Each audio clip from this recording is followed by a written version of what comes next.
let's get back to this. All right, so, Artent. Yeah. Erobos. Yeah. You have been introduced to your room. It is still afternoon, so nothing has been turned down for it to be a bedroom yet. You do have a chamber pot. You have the form requesting your room service. It also has an itinerary of things that will happen. Like the bar car will have music. The performer is a Ganassi whose name is Odd Alvich, who is going to do parodies of the last 30 years worth of music. Drinks will be half off during his performance.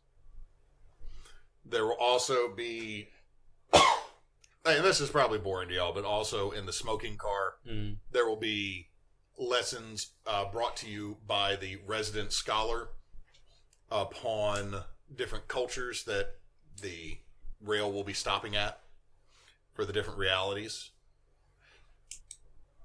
There's a crafting class, like how to do stained glass, which you're assuming that this thing's going to be bumpy, so you have no clue how anybody can do stained glass. But the last thing at the bottom is there is vegetarian, vegan, carnivore, undead, mostly undead, and basic on the meal packages for dinner and breakfast. I'm on the carnivore diet, so I only eat meat and ferments. You did not just know. Clip that shit out. Do not put that on our channel. I think during the Super Bowl, I might have like a bowl of yogurt.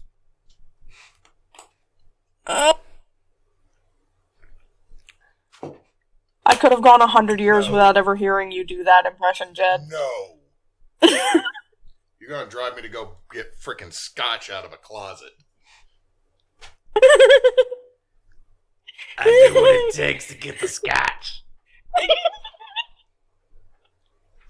Don't tempt me with a good time. Like, hey, stop that, or I'm gonna make you have a good time. I didn't say you were getting fucking any. I was going to be drinking to deal with your ass. Oh, God. He was going to pour it in front of you and make you watch him drink it. To be fair, that's really hard. That's more of a hard on me to not share good alcohol with people than him. Because Jeb be like, I fucking bought that for you. You can fucking enjoy it all day, man. Yeah. I'm going to be over here like, man, I really like this Lagavulin with Nick Offerman's face on it because it's amazing. But I feel like I should share it if people are over because law of hospitality, you share what's the best in your house. You shared things that I don't even want. You tried to give me a cream soda earlier. This is true because it was good. It's a mix. By cream soda, I mean you mixed cream and soda. Cream soda. And I was like, I will poop my pants here and now if you just give me a cup of cream with a little bit of caffeine in it. Like this is true. I forget about your lactose intolerance. I just always want to share the good stuff I have because I want other people to enjoy it too. It's good for you. For me, it's poison. This is true. The internet should be informed that you're talking about dirty Dr. Pepper, not cream in other soda, because that'd be weird. Yeah, the dirty Dr. Pepper is low-key good. Anyway, so what are y'all going to check off on your meals?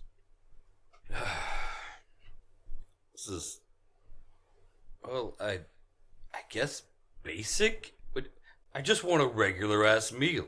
What is it? What is this? Can I double check our tickets for, like, are we on an all-inclusive whatever we want thing, or is it like one per day and that's it? Meals are included, drinks are not. Okay. Can I see this ticket real quick? I would like to Sure. Read over the ticket real quick and Yeah. see, because the checkboxes of undead and mostly undead are red flags. Why are these meal checks? I don't want to be on a zombie train. I've seen that Korean film. You're literally married to a dampier. Yeah, you are. I don't want to Mostly be on a undead. zombie train, Yeah, though. Maybe some of Erobos' best friends are zombies, Artent. You're different. You're different. Oh, You're not one of those. Hold on. Is he Oh your god, he's you undead? peopling them. Is he your undead? He's one of the good ones? I was gonna make a one of the Oh my good ones God. joke, but I definitely wasn't gonna make a possessive my undead joke. No. That's fine. That's not like if you went with the my undead, that's like my mother talking about my uncle being her gay. He's my gay. It's okay, he's my gay. I'm like that. Fuck no. All gays are okay. If the uncle is okay, everybody's okay. That uncle's not okay. That uncle is not okay. He needs help. He needs help. He smokes weed and watches Fox News all day. That's fucking. That'll mess you up. By the way, Arten's glaucoma's really kicking in again. It's just can't see worth shit right now. I'm just gonna sit down and Just all of a sudden the cat's on catnip. just over here rolling a fatty. I will finish marking off the You meal would tear the tickets. paper I'll so do. bad with that rough tongue. Um, Sorry, Neysa, what did you say? I will mark off 2 basics, but then I'll tack on the mostly undead. I just want to see what's on offer, but I'm trying to mark that one on the slide. Can you mark me down for a carnivore as well? I don't want to. I just want to have an option. I'm sure they'll tell us if we can't have more than one. We'll make decisions you're if we marking get to that point. breakfast I will add carnivore to the list. Yeah, Y'all are marking breakfast and dinner. if basic's just some turkey bacon, Yeah. then I'm going to be upset.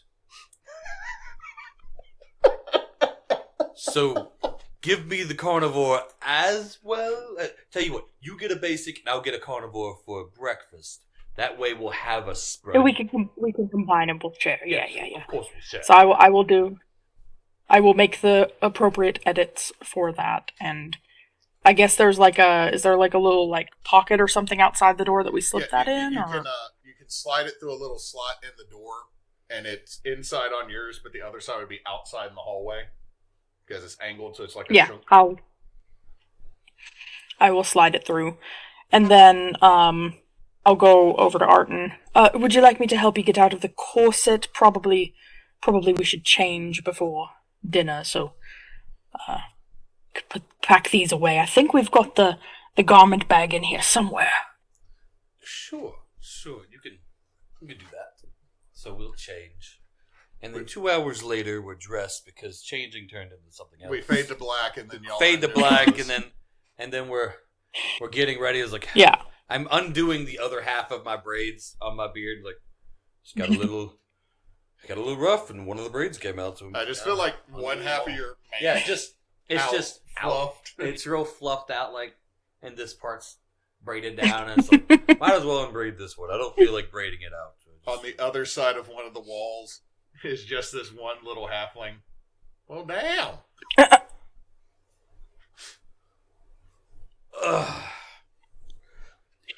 So, to speed, not necessarily speed through, but not to yada yada, but how would you spend your first day as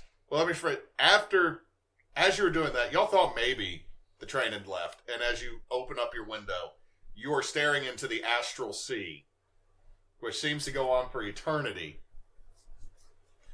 And you realize that was probably more of that motion than your motion that y'all were feeling maybe a little bit earlier when this thing launched.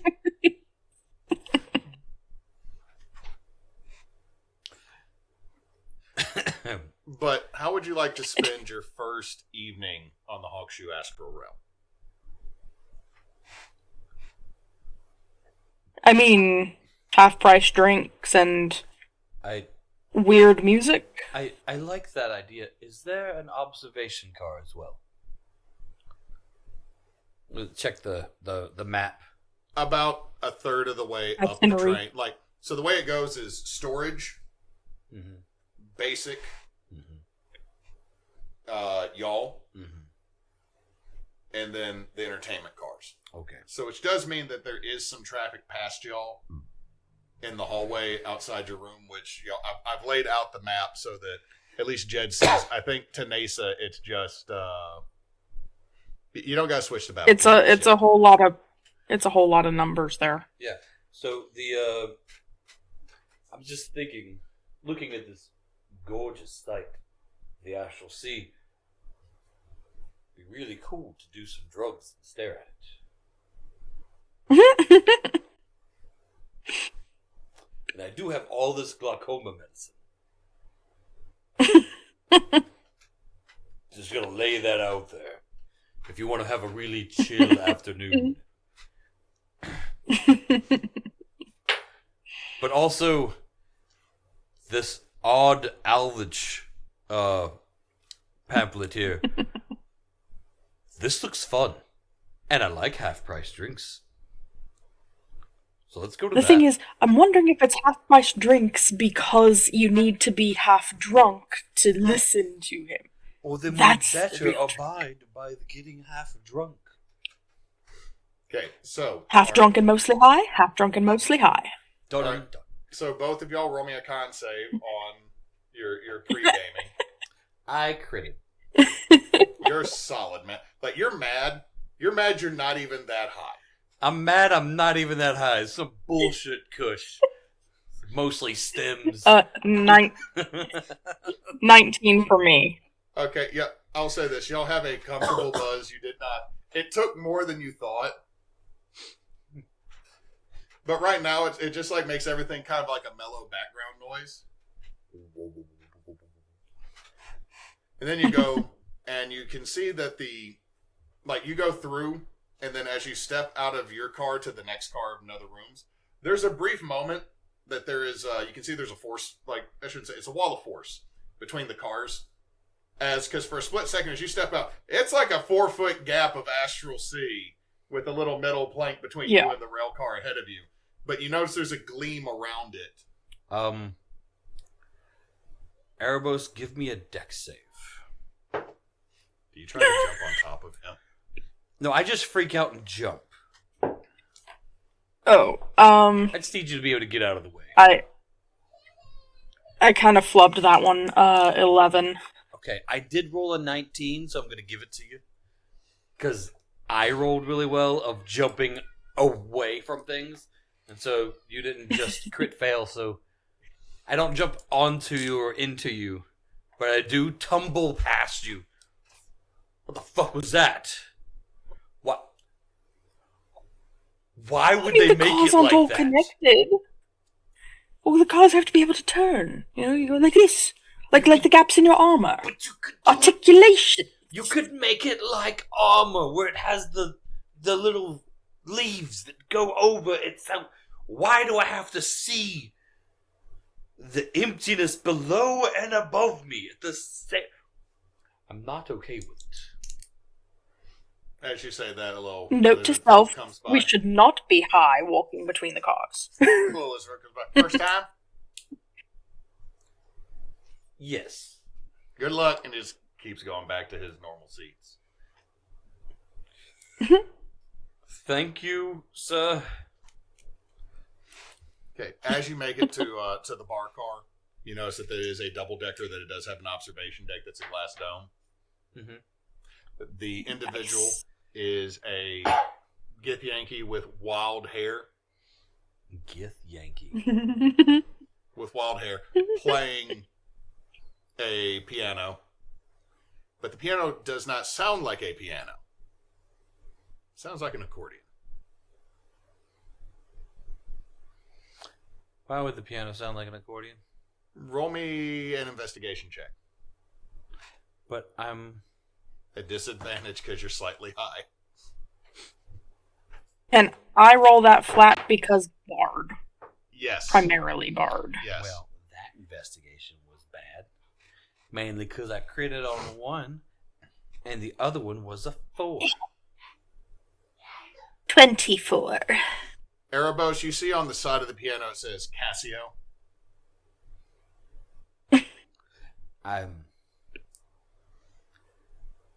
Casio is a mimic-run musician company that allows instruments to sound like other things depending on which button you press. I got a total of 8.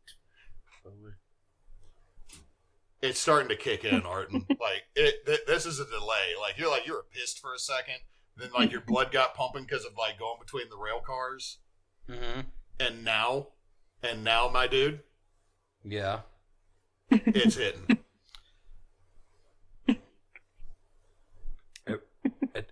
Erobos, am I breathing weird? I know that I'm breathing because I can feel myself breathing and I'm making myself breathe, but I'm breathing weird. I think I'm breathing weird. Am I breathing weird? I'm gonna grab him by the chin and turn his head so I can see his pupils, and we're like all out of proportion. You're not breathing any weirder than you think you are. Let's go sit down, and then we'll get something to drink. Something, or is this the right not speed? faster. Not faster. That's the right speed. You're doing perfectly fine, darling. I promise it's okay. Come on. Why does everything feel like I'm moving it in third person? Should I be able to see me doing things? Are in third person? I'm seeing me do the things that I'm doing. And I reach up and I touch Erobos' face and I just kind of slap on his cheeks like I'm touching you right now, but I'm seeing my hand touch you from behind my head as if I was not me, but rather something watching me. Okay, real quick, Erobos. Well, as long as you're not watching your face from the front, everything's fine. Erobos. If you were behind my head looking at you, that'd be weird. Oh yeah, that would be, wouldn't it? Erobos, roll me a perception check at disadvantage since you're also buzzing.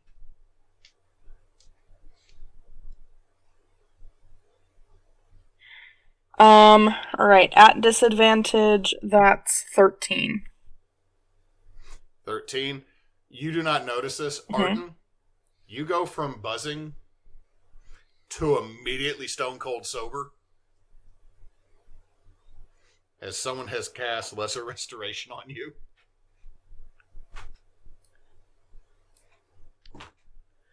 Do I notice that a spell has been cast on me?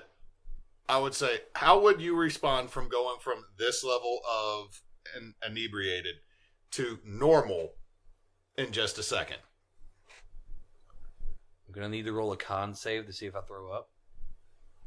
Because that seems like a jolt. If you want, yeah, you can. You can totally choose to. I'm going to choose to. Because that's a jolt. Because I was portraying very, very stoned. Yes. Yes, you were. And then now I'm just like back. And so let's see how badly this is. It's not bad. Considering my constitution's con save's a +7. I rolled an 11, so I have an 18. You don't That's puke. solid. I just... What the fuck? I'm sorry, son. I saw you having a bad time, so I did what they pay me to. When people get too drunk, I just cleaned you up. Who are you? Oh, my name is Reverend McGillicuddy. Reverend McGillicuddy. McGillicuddy, yep. It is the smallest, oldest gnome you have ever seen. I'm here as a convenience to all the passengers who may imbibe too much. I'm sorry, son. I know it could have been harsh, but you seem like you were getting a little bit into the weeds there, talking about you could see your own head. I could. It was okay. Oh, your glaucoma medicine's gone. Thank you. You're welcome. We'll be on our way now. He goes, all right. What does he look like? He is like a small, wizened, wiry old gnome wearing a black suit with a white collar.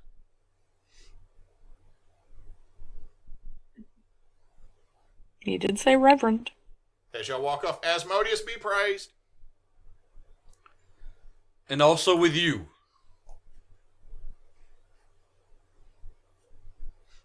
Feels well told me to say that anytime a religious said something like that to me. I feel like Erobos is over there going, did he just fucking say Asmodeus be with you? Yeah. Yeah. very, very much the come again confusion. Okay.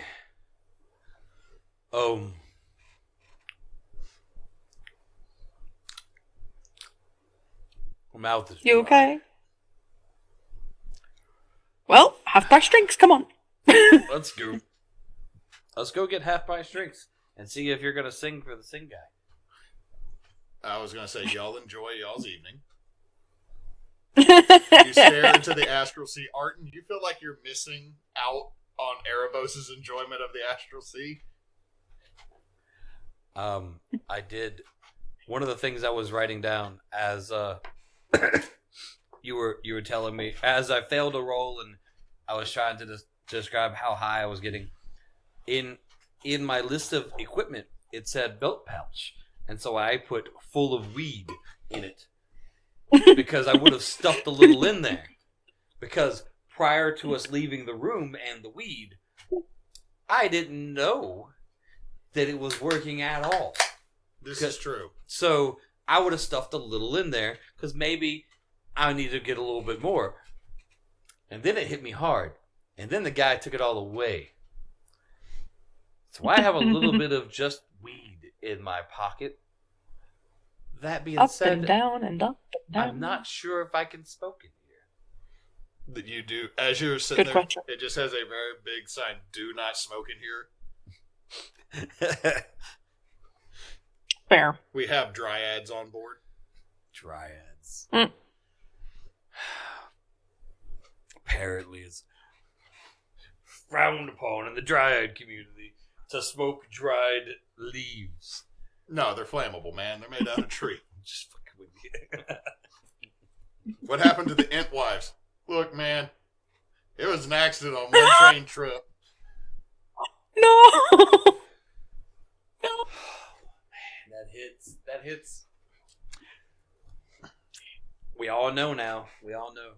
All right. God damn it, Artent, lighten up too much. Burning the Ent wives on a train.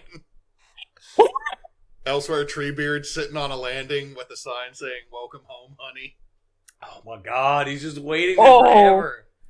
For Oh. ages, he was just waiting there.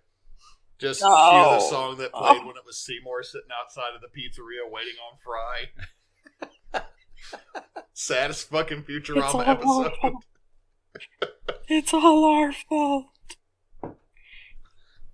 It's all our fault. Nah, that's fucking Tolkien's fault for not knowing how to write anything that's female. How did you cut your finger? No, that's an old wound. It just opened back up just now. Anyway, so your first night ends enjoyably. Dinner is brought to you. What did y'all order? The One basic, one carnivore. I think with a side of the mostly undead. mostly undead comes with a Bloody Mary, That works. pun intended. The carnivore is literally nothing but sausages, a chicken, like a whole rotisserie chicken. I'm about to say it's dead, right? Oh, It's dead and cooked. It's dead and cooked. No, they just send you a pig and a chicken and says, "Have at it, boy." So gotta make sure, like, what kind of carnivore we talking? Basic is a bunch of stewed vegetables, some bread, and some braised meat. Makes sense. Makes sense.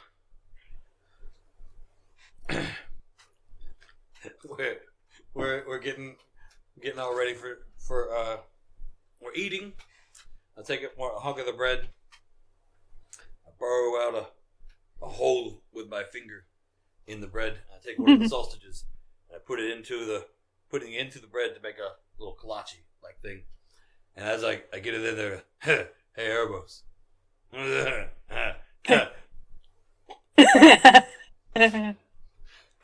So Dunno. I want y'all to both roll me a perception check to see who gets the highest.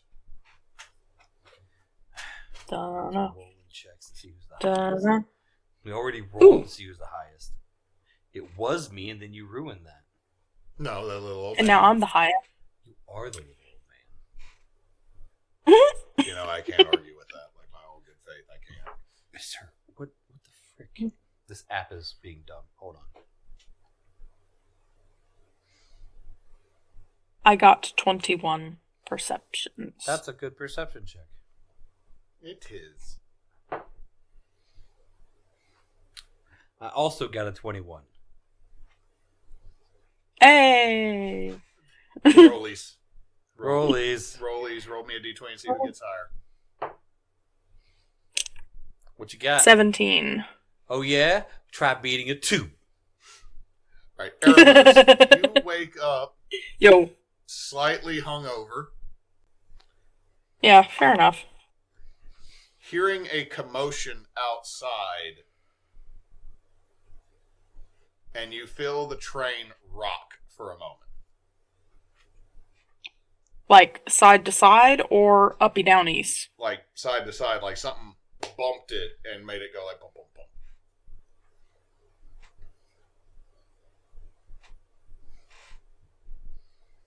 I'm gonna see if I can extricate myself from beneath Arten's arm and go to, like, I'm assuming the door has, like, a little slider, like, peephole or something. Yeah. It takes you a minute. I will go. You gotta lift 50 pounds of Leon an arm off of you. Yep. Mm-hmm. It feels like it's 50 pounds of Leon an But- arm. Very comfy, fuzzy land. As you look through the peephole, all you see is the windows across the narrow hallway that look out on the astral sea. You really don't see anything just looking through the peephole. Okay.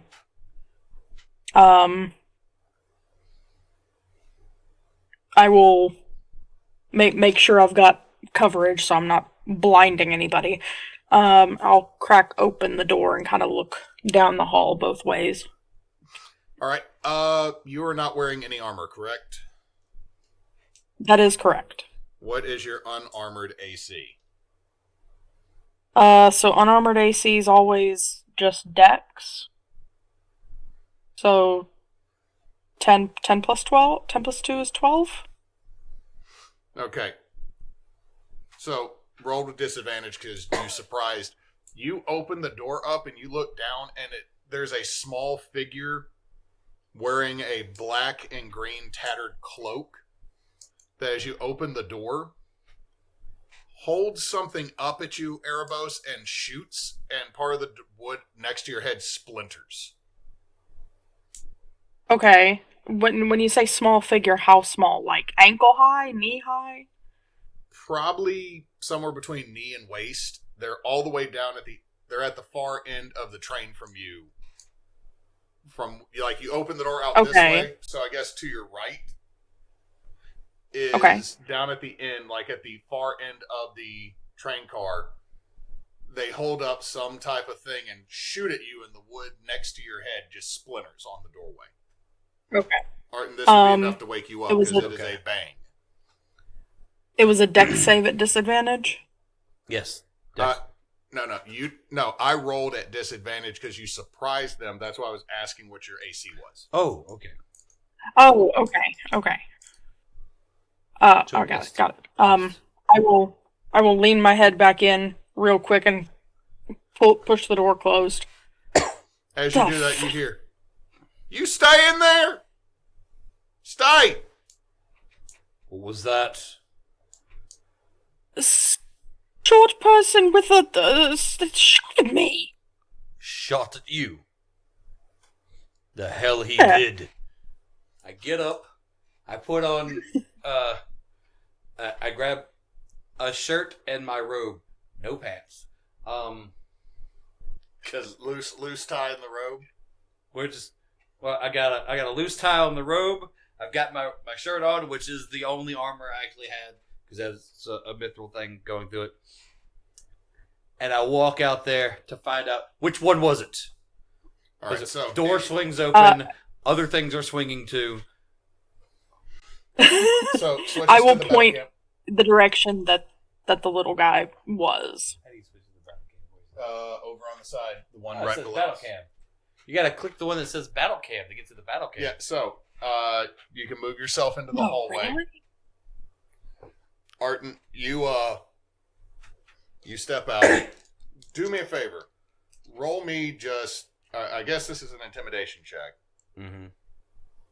I'm gonna make it straight instead of at advantage because I mean you are walking out with the fly open pretty much. In your skivvies. But this dude just shot at y'all's door. Yeah. So just roll me a straight intimidation.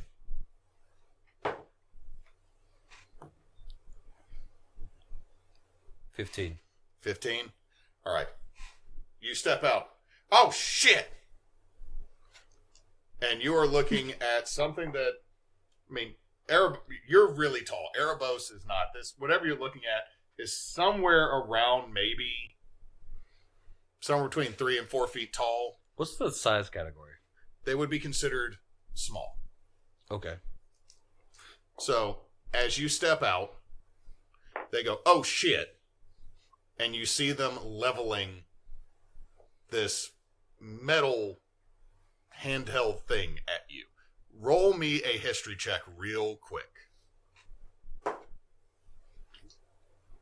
11. 11. You have no clue what this device is. Cool. I would like to take my action in reach into my robe, rip off a pocket, and throw it at him. Okay. From that patch comes 2 mastiffs, and they are going to charge him. Okay, well now we need... Now, do you remember which one you touched?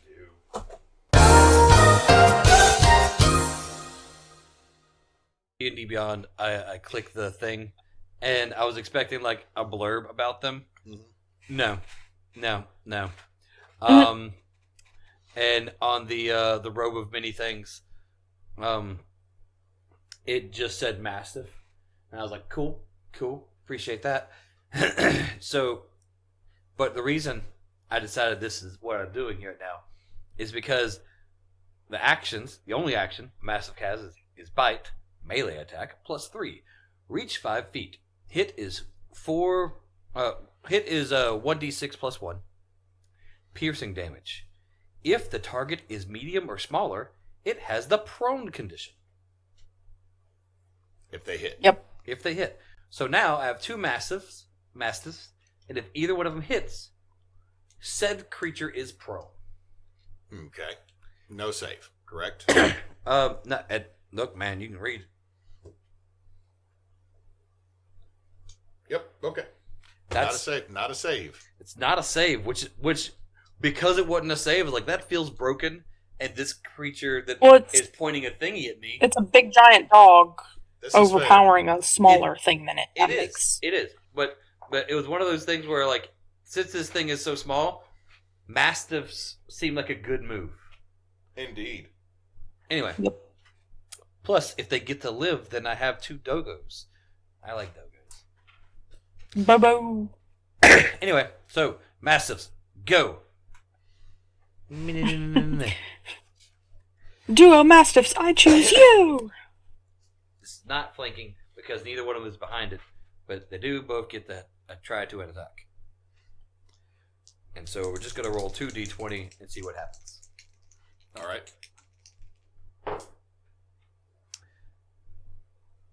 One got an 11. That misses. The other one got a 22. Yeah, that'll hit. So that hits. It takes a d6 plus 1. So 5 piercing damage, and is now prone. You learn something very important, Artent, as you watch your magical patch mastiffs. Yeah. Charge out. The first one goes to bite, and it moves, but the way that it's built and the way it moves seems unnatural. Like, legs don't bend that way. Bodies don't shift that way. And then the second one bites and goes to pull it down, and you see it get onto the shoulder and pull down, and the shoulder in the cloak moves down, but you're looking as the head and the other shoulder have remained in the same position. This creature can't be made prone. But you're watching as 2 very large, bigger than this creature dogs have given you some information that is not moving like its body type should. Like, literally, you watch its arm just get pulled and go, like, down the side of its body. Erobos, am I still high? I wouldn't think so. Why? Well, lean my head out the door. What is all going on out there? I charge in as well. Okay. Because, and I was like, and you, as Erobos says, I wouldn't think so. And I'm just running at it and like, because it didn't fall like it should have. And I just, and then I just Superman lunge at it. Because it's supposed to be prone, damn it. Yeah. And it's not somehow. Yeah. So now an even bigger thing is going to attack it. Okay. You shot at my husband. I'm going to hurt you. I want you to experience pain.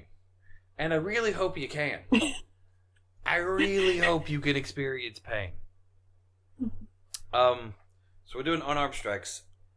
Mm-hmm. These are claws out. Let's get this going. Attack 1. 21 to hit. That hits. Attack 2. No, I don't get to reroll that. So I hit with 1. Wait, no, it's not prone. Fuck. I was like, wait, no, it's prone. I get advantage. Not prone. Don't get advantage. So I hit it. D4 plus 4. Nope, that was not a D4. Jed, you can't. Oh, 2 of them are over there. That's why I couldn't. And this couldn't find the D4. They're dogs.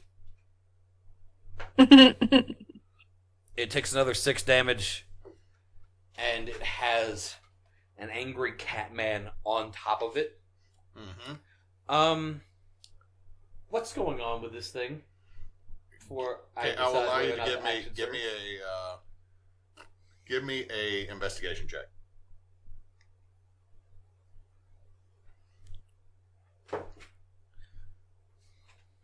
15. 15? Alright. It looked like a grung when you were getting close enough to it. Yeah. But you're realizing around the clothing is almost translucent, like there's a bluish tint to all the flesh, and you can see through it. Like, not completely through it, like thinner parts, like right at the edge of like here you could probably see through, but more towards the body it becomes a little bit more misty, more opaque. Okay. So that's what you see. It resembles kind of jelly. Resembles jelly? It resembles jelly. Like your brain, the first thing you're saying is the dog has pulled its shoulder down, and what looked like the arm, instead of staying where the shoulder should, like it just moved down the side where the dog bit and pulled. Okay. And like, since the dog didn't grapple, like the dog's let go. Like, the dog's even going like, what the fuck? That's not how these things. That's not how this is supposed to work. That's not how I have been alive for 3 seconds, and I know that this is not how shoulders work. So you're looking at this, and you're very confused, and it looks like something trying to take the form of a grung, but it's translucent. Okay. All right. The jellyish eyes seem very surprised as you lunge in and slash at it and try to grab it.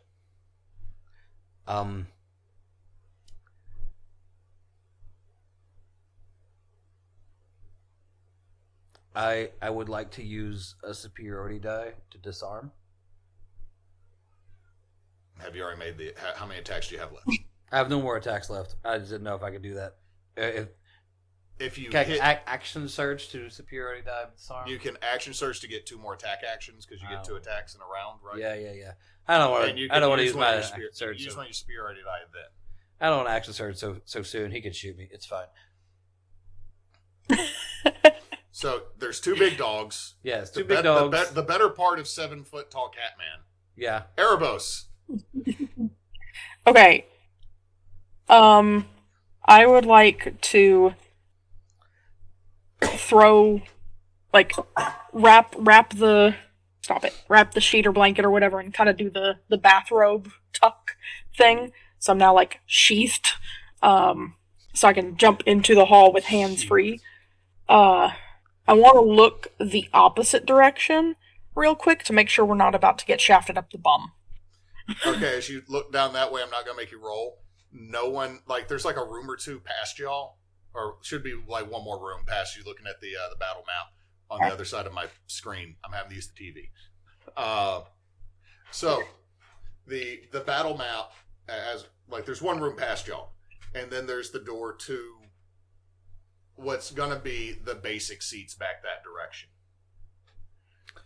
Okay. You do not see anything there immediately, just taking a cursory glance at it. There is not somebody else on this hallway. Okay. Then I would like to refocus my attention back toward Husbando. What is the distance between me and where they are at the moment? Would you count? It's not that far. 7 squares to the bad guy. So that's okay, so 35. Okay. Okay. I would like to move about 10 feet closer. So I can cast. I'm gonna cast Spiritual Weapon to drop a floating lyre with purple ribbons behind the thingy that the little guy that shot at me, and take a swing at them with it. That's gonna be this D10. all right. Real quick, remind me. Of So Spiritual Weapon can get. I was going to say, remind me of y'all's unarmored AC real quick. You said 12 for 12. Erobos. I'm armored. You have your chainmail shirt on. Yeah, so I put my shirt on and my coat before I Okay. left. Cool. Because Thank someone you. shot at them, and I'm Okay, thank you for clarifying. I've forgotten. What is your AC with the chainmail shirt on? 18. 18. All right. Okay. So Spiritual Weapon can get flanking from Artent. It cannot give flanking, if I remember rulings correctly. So I'm gonna take a swing with Spiritual Weapon. That's a crit. Okay, roll that beautiful damage. Spiritual Weapon is a D8 of force, which means doubles right there. At least I think it's just 1d8. Give me 1 second. I gotta do a double check. It's been a while. We're looking at approximately 12 force damage unless I find more. Give me 1 second. I didn't look at my spell before I did this. Okay. Yeah, okay. 12 points of force. Okay, see, I'll do that. As the lyre strikes Artent, you see that it catches this creature in the head. Yeah. And as the lyre comes back, it pops back out. Like it gets hit, and when it pulls out initially, there's a dent, and then all of a sudden... And, let's see, I'm going to need you to... Boosie, it's made out of jelly. Oh, wait, hold on. I need to move the battle map real quick. I got it reversed. Ow, shit. I mean, you got it reversed. Because I said this way is more of the sleepers, and this way was basic. I had this card turned the wrong way. Okay. So I will do this, and you'll just need to slide it for me whenever. Okay? Okay. All right. So. Jellies don't move and talk? I don't know of any oozes that move and talk. What are you talking about? So, what I want y'all, Jed, what we need you to do is it is going to Misty Step. Okay. Past, let's see, it'll move 35 feet. So, or is it 35 feet or 30 with Misty Step? I don't. I've got Google. Hold on. Move it. Just move it 30 for me then. I believe Misty Step is 20. Hold on. Let me double check. Oh, it is 30. It's 30. My bad. Okay, so moving 30 feet from where it was. Past Erobos? Yes. I was gonna say spiritual weapon was only a bonus action. I was going to hold an action to if I could, I was gonna hold an action to jump back in the room and close the door real quick. Okay, you can do that. Move Erobos back in the room. Just in case I got ambushed like that. we kind of moved on too quick for me to say it. Which is funny because now he's right in front of the door. The door's closed. He's out there with you. I'm safe in here. He, as he turns, Artent, this goo creature holds back up what he was holding. The thunder boomstick. And it goes wide. Like you hear it go past your ear. And it hits the wall behind you. Mm-hmm. And you watch wood just splinter up. And then it runs to the next car. So just move it its full 30 feet. I was about to say, don't tell me it's full distance. I don't know what it is. Okay. Okay. And I gotta pee. I'm sorry. That piece of shit. Well, you beat him up and he's like, I gotta pee! We beat the piss out of him. Alright, the DM's gotta leave because we beat the piss out of his first character. Yes, you did. Made out of jelly? I think we're dealing with a plasmoid character.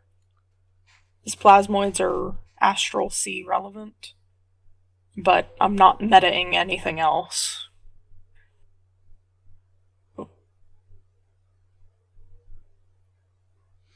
I'm just happy we didn't get,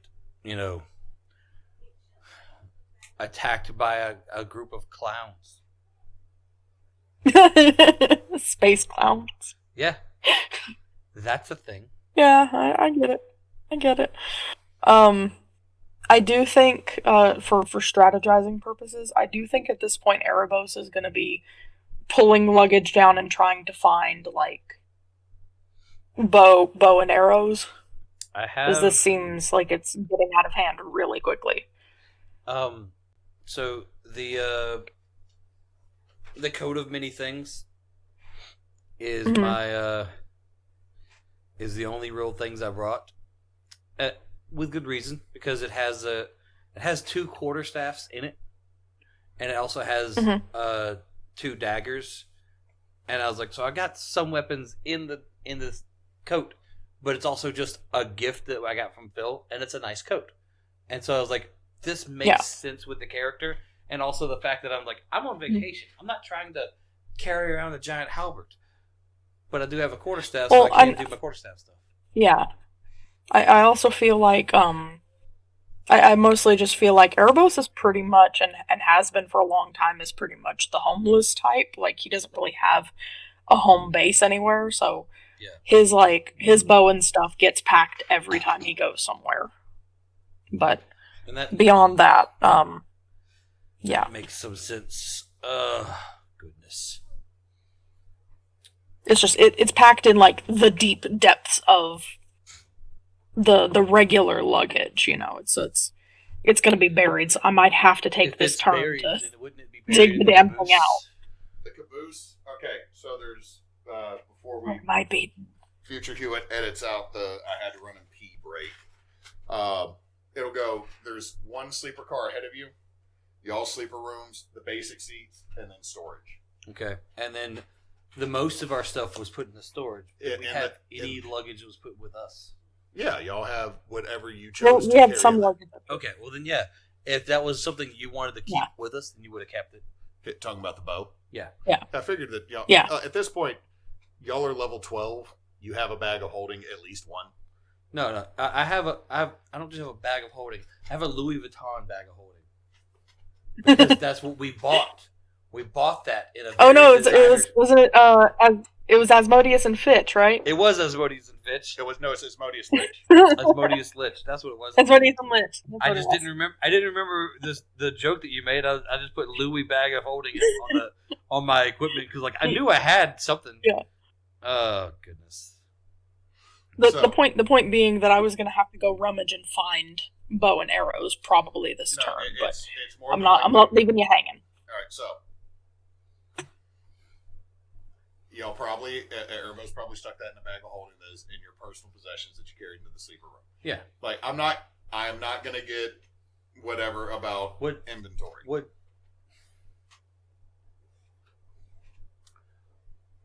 Would customs empty a bag of holding? Probably not. They might have gone through yours after everything else happened. However, they also deal with adventurers. Adventurers take this railway. Like a normal bow and arrow, normal pole arm probably would not have. They got all uppity about a pin. And so I'm just trying to say,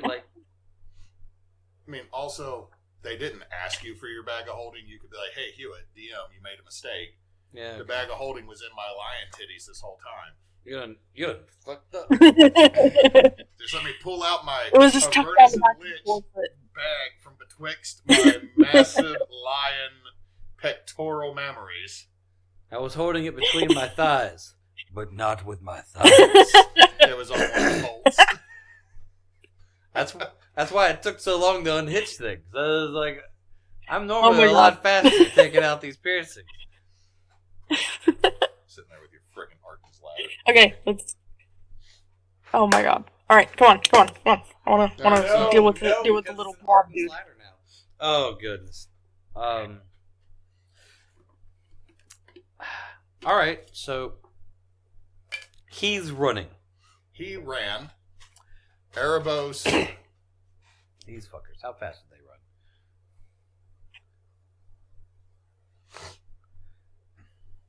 Aha! Their speed is 40. Fucking right. Dogs. It's just that they can get there eventually. I gotta catch up. If they're gonna run, if you're gonna have them run that way, you totally can. There is one issue for dogs. What? There is a door. Yeah. Well, but little plasma dude had to open the door already, right? Yeah, he ran. He Misty Step. It opened and then closed, and you hear one on the other side do the same thing. I've ridden Amtrak. I know how those doors close. If you're not quick enough, they will close on you. Okay.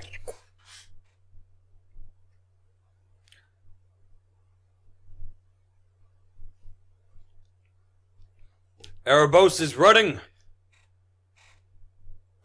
I'll catch up in a second. I am going to also Misty Step. Pat. Which gets me to there. Yep. I open the door, and I'm on his ass. All right.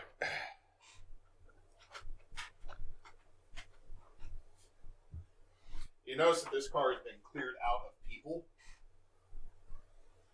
Okay, so I open the door, and I see that. When you come in, I will describe what you see. You see a creature that is very large, about the same size as you. However, there seems to be a puddle around its feet that moves amoeba-ish as it's going through. Yeah. It's not carrying any weapons, and it's just this same blue translucent jelly-like substance. There's another one that has a cloak and a staff that's like looking in the upper racks that turns and sees you. There's another smaller creature that is wearing all black and has a dirty cloak. Okay. Similar to the one, this one has like a dirty red cloak. I misdescribed it. The other one has like the black tarnished cloak. Yeah. Both the smaller ones have these silver objects. I'm going to say that because they're shiny. And cat. But you're now staring at 4 of these creatures, 2 small, 2 at least your size.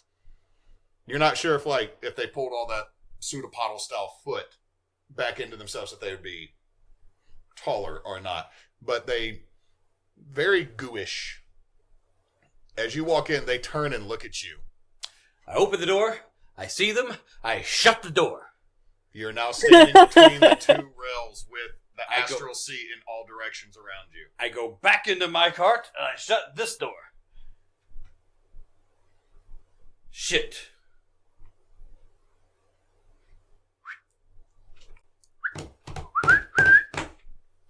Two puppies? Puppies? One. The spiritual weapon can only move 20 feet per round. It's getting there. It's Scooty Puffs. Yeah. Going to pull out my staff. I'm going to pull a patch off my jacket and create a metal staff. Okay, treat it as a quarterstaff. It's a D8. Or a D10 if you use it two-handed. Okay. Because I believe it has the versatile stat. It's D10 because I am a two-handed fighter. You're going to come in and go pop. No, it's just what I do. I've always been a two-handed fighter guy. Right. While he's discovering what's beyond the other doors, I would have been in our quarters in our room. I would use my Dampiric spider climb ability to get up and down from the luggage racks without needing a tall man to help me. To grab whichever piece of luggage, bag of holding, etc. had our stuff. I will grab my bow, quiver of regular old ass arrows, and basically just have enough time within the round after all of that to get back to the hall. Don't have time to do anything else. All that. I'm going to shout back at you. Hey, we're not pursuing at the moment. Can you grab me some shorts while you're there? Okay. I'm gonna go back in and grab. From the room, sees that you're yelling for that in a bathrobe and a chainmail shirt, and just closes the door back. While I'm also like going into the next round, while I'm grabbing pants for husbando, is there any kind of a like emergency call button or anything here in the room or right outside the room in the hall? There is a big red button in your room. Hit the big red Does it have a label on it or anything? In case of emergency. I will, with shorts, bow, arrows all in hand, I will elbow the big red button on my way back into the hall. This does count. As you hit it, Erobos, you hear a whining buzz that does not, like, you don't know how this is supposed to sound. It probably shouldn't sound like that, though. Like, you're 100% like, that's a bad noise. Like, that's... But that is what you get as you like run the up. system's on the frit, or... Roll me a intelligence check, Erobos. Fair enough. Just a regular intelligence, not like investigation? Just regular intelligence. Because you'd have to take a second to investigate. 11. Erobos, that works too, man. Erobos with an 11. It probably shouldn't make that noise, but technology's not really your thing. True. Like, very true. This is definitely less than 80 years old, which you're just like, nah, son. The only thing I like less than that is my Leonin. All right. I will you're the come back into the hall.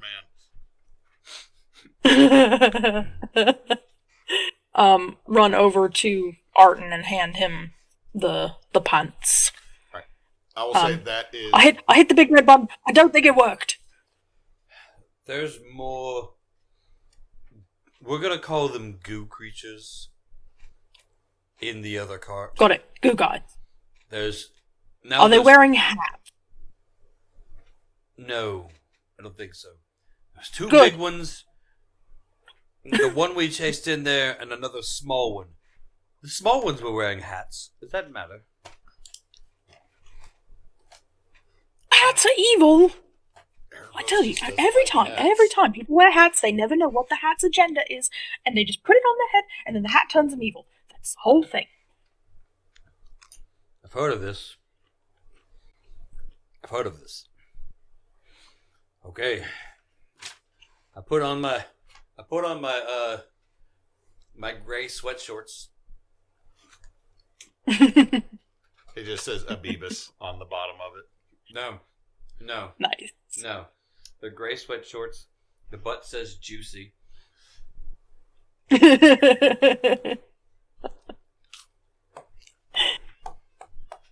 Juicy for Boosie. It is a juicy boosie. So I've got gray sweatshorts, a button up, or rather, a little shirt that has kind of a collar thing. Underneath the shirt is the mithril chainmail, and then a blue robe. Okay, My child is mad. take the rope, tighten it. Erobos. Have your bow. I've got my staff. I've got some dogs who I have named Charlie and Big Mouth. The one that you've named Big Mouth looks at you slightly judgingly. Fine. Charlie and Bob. Okay. If a dog could shrug. Masters can shrug. It's canon. House rule now. House rule. Bastards can shrug. Masters can shrug. They have whole personalities. They understand you. They just can't talk. And so it just shrugs. Like, okay. Charlie and Bob. Des. I don't know if our attacks are actually affecting the things we're attacking. I will say this, Artent. You do not know how much damage you did to it, but it ran from you and three big dogs and a magical weapon that smacked the hell out of it. Mm-hmm. Now, you didn't see it bleed, but you don't know if jelly bleeds. I'm going to say that. I don't know if It jelly did not spring a bleeds. leak yet. I don't know if jelly bleeds, but I'm going to find It's a out. blood pudding, maybe. Okay, I'm going to say that this is enough conversation and prep to have been y'all's whole turn. Yeah. All right. Yeah. So I need you to do for me, Jed, Uh-huh. is move the little guy back next to the other little guy.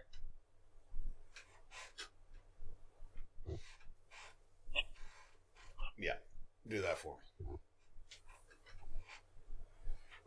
Okay, that's all that you will get from me as the person has to move the minis for me. Okay. When we walk in there, it's going to be... shit's going to happen. How do you want to do this? As long as it doesn't happen to our pants. Okay. Hold on. I untie my robe and I just start looking at all the patches real quick. What are these fucking doing? Hold on. What am I going to use that for? Money. More money. Damn it. Fucking boat. Why is there a boat here?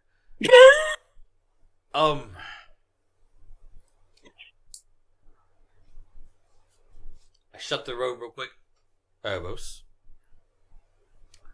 When we are between the carts, there's a little, like a force field around us. Mm-hmm. If the carts were open in any other way, like a window open, Is there a force field there?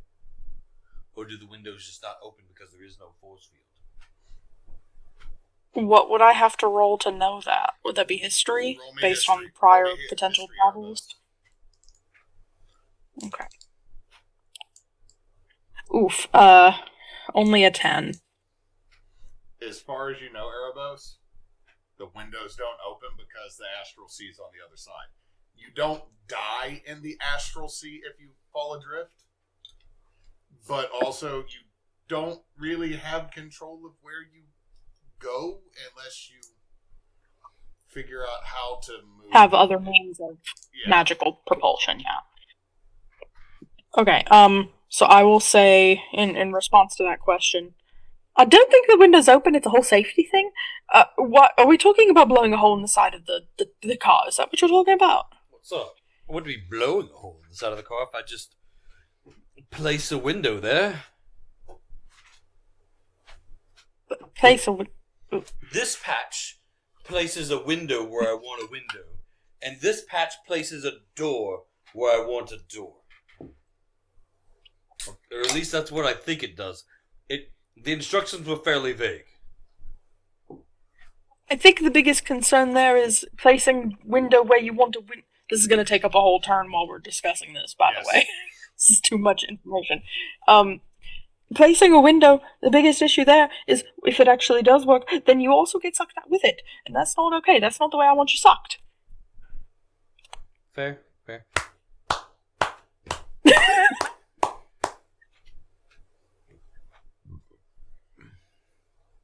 What was this thing about a door? Hold on. Iron door, 10 feet wide, 10 feet high. That would be 4 squares. You would basically trapdoor a whole section of the train. Yeah. Which you can place in an opening you can reach. It conforms to fit the opening, attaching and hinging itself. That's all it says. Oh no, it requires an opening. So it requires a place to put it. Oh, okay. Requires a door jamb to already be there. So you could temporarily make a barricade with that door. I could walk in and make another door inside their thing. That's cool. The window just says window, which you can place on a vertical surface you can reach. Just, I can make a window. Yes. Okay. So the window would technically open to outside. Yes. The door creates another compartment. Would make an extra compartment. Yes. Interesting. All right. I need to know how these things work. No, it's this robe and prestidigitation are 2 of my favorite things in 5th E because you can do so much stupid stuff with them. No, that's what I'm getting. I saw the robe and I was like, well, this is going to be my fun thing that I do this game. All right. Okay, we've just got to go. We've got to go. I have an idea. So we walk in. I walk into this room. Mm-hmm. Is there the door that goes into their cabin? Is there a window on that door? Yes. Okay. There are windows between the 2. Okay. That way you're not trying to cut. There's no like the kind of thing. Okay, so I peek through the first window. Is there anyone in the empty section? Right there in front of you, yes. You do not see anybody right there. Okay. I open the door. I shut the door behind me. I peek through that window. Who's there? Are they still back there? They are on the far end of this car, staring at the door. Okay.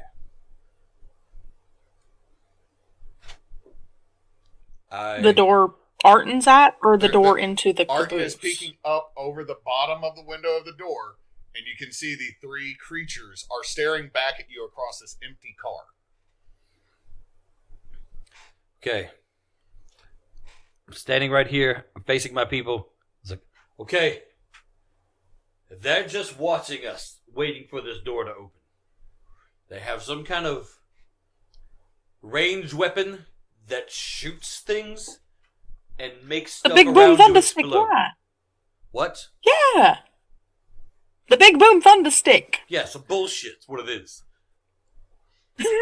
As you're saying that, you hear from Look, inside maybe we there, should go find like go a night back. watchman or something. to your room, and no harm shall befall ye. Give me the little one, so harm can befall it, and no harm shall befall ye. Why am I talking like this? No! We like him. He's our friend. He shot at my husband. Well, what did your husband do? Leave the fucking room. Well, you're not supposed to do that. It's... Since when? We bought a fucking ticket for the whole goddamn train. Hold on. You gotta fucking tell somebody. Did you not hear the intercom call to remain in your room? No. All right. Then courtesy. This is a robbery. And you need to stay in your room. Therefore, no fault or harm shall befall ye. If I open this door, you going to shoot me with that thing? Yes. Being honest. If you open that door, do you intend to try to stab one of us? Not initially. But if I get shot at, I'm going to do more than that. I mean, you are looking aggressive over that doorway. I look aggressive all the time. He does. That's what I like about him. Just all of a sudden, Erobos pops up. Then two dogs. Translate. I've been alive a minute. This is weird. 1 minute and my owner is a cat. I know no different. Return to your room. We will come by to fleece you of your belongings later. Find a night watchman. I have a feeling that maybe the Popo will help resolve this situation. What do you think? Did you take charge of the whole train already? Yes. Is that why the emergency button sounded weird? Yes. Roll me insight.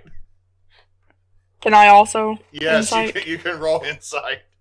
That's a crit. They have nothing to fucking Never do mind. with that, man. Artent, they have nothing to do with that call button. That call button just doesn't fucking work.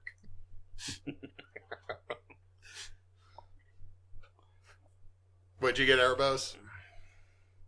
I didn't. I cannot understand their accents very well. Now, George. I'm going to call you George because you didn't tell me your name. George, I thought we were being truthful with each other.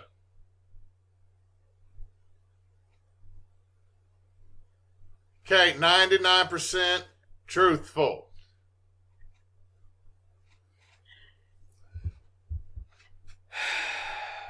Fucking don't have any bombs. I want to be Simon for 2 seconds. Just Simon, fireball. Fireball. Just electrocute everything. I will on my necklace that has the amulet of health. On the back side of that amulet, I pull out, pop loose a little red gemstone. We could use this. What's that? It summons a fire elemental. I have an idea. I'm wondering if jelly can boil. May I? She hands me the He hands you that. Yeah. he hands me the gem. You see this? I hold up the gem. Yep. You know what this is? Worth several gold, yes. Incorrect. This will explode your room. I open this door a mere inch. You can't shoot me. I throw this down the hallway. It goes boom. If you explode the car, your rail will separate and be lost into the... Oh, wait, we're on the back end. You'll leave all the other people to drift in the astral sea. Whole train full of folks. Plus, your stuff, because the cargo's back there. It's new stuff. I haven't even gotten hold of it yet. I mean, all of a sudden, I did find, this really nice set of silverware. Yeah. I'd hate to lose Don't it. you dare! But if I don't kill you, I'll lose it anyway. In my mind, it's already lost. So it might as well take you down with me. Now, I could kill you all right now. I'd rather you lay down your little guns and put your squiggly arms up and step away.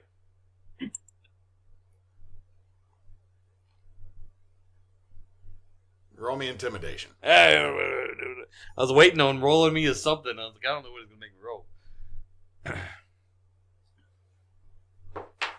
I don't count. Let's see. That is a 16. Okay, with the 16, you see the one that has the staff, because that's really the only one you can really see above the seats. Just kind of pull the staff down a little bit, but they don't respond.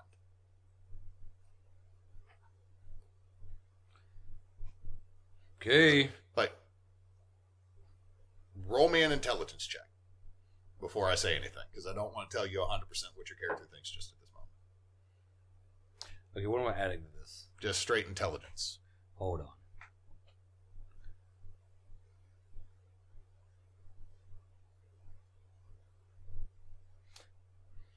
I'm going to re-roll the failed save once per day. With Indomitable? Because that was a crit fail. Okay. I'd like it to not be. Okay, so you rolled a 1.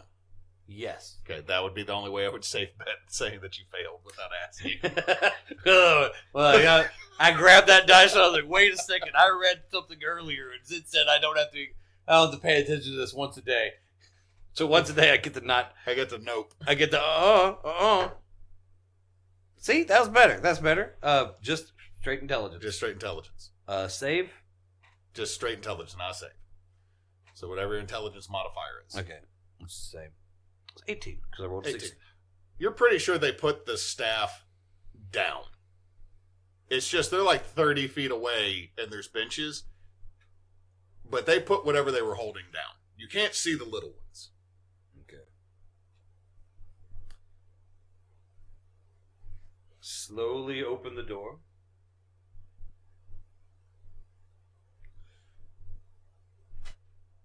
Got to warn you. I can't see the little ones. And if they fire at me, I'm going to throw the bead. So you're stepping in. You move your mini into their car. So I'm stepping into their car. I have the bead readied. Mm-hmm. So readied action to hurl bead. Just. Okay. Well, a couple things happen when you step in the car. Cool. Let's see how this actually goes. Having to remember the level of spells that you wrote down for the characters instead of writing down the fucking level, DM.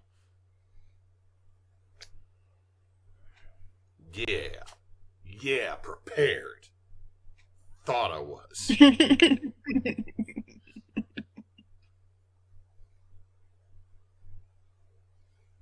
Okay, I first need a wisdom save.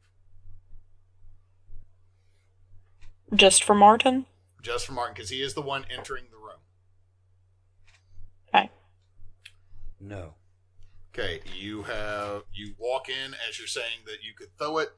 You feel your body freeze. So I need to write this down. Is that a spell being cast? You are behind him, correct, Erobos? So That is correct. Give me a perception check. Could I argue for Arcana instead? Well, I'm saying this is happening quickly. no, it's not. You stepped in. Fair. Okay, hold on. What are you saying, Jed? You're stepping. My exact words. I slowly open the door. So I did step in. I do the thing.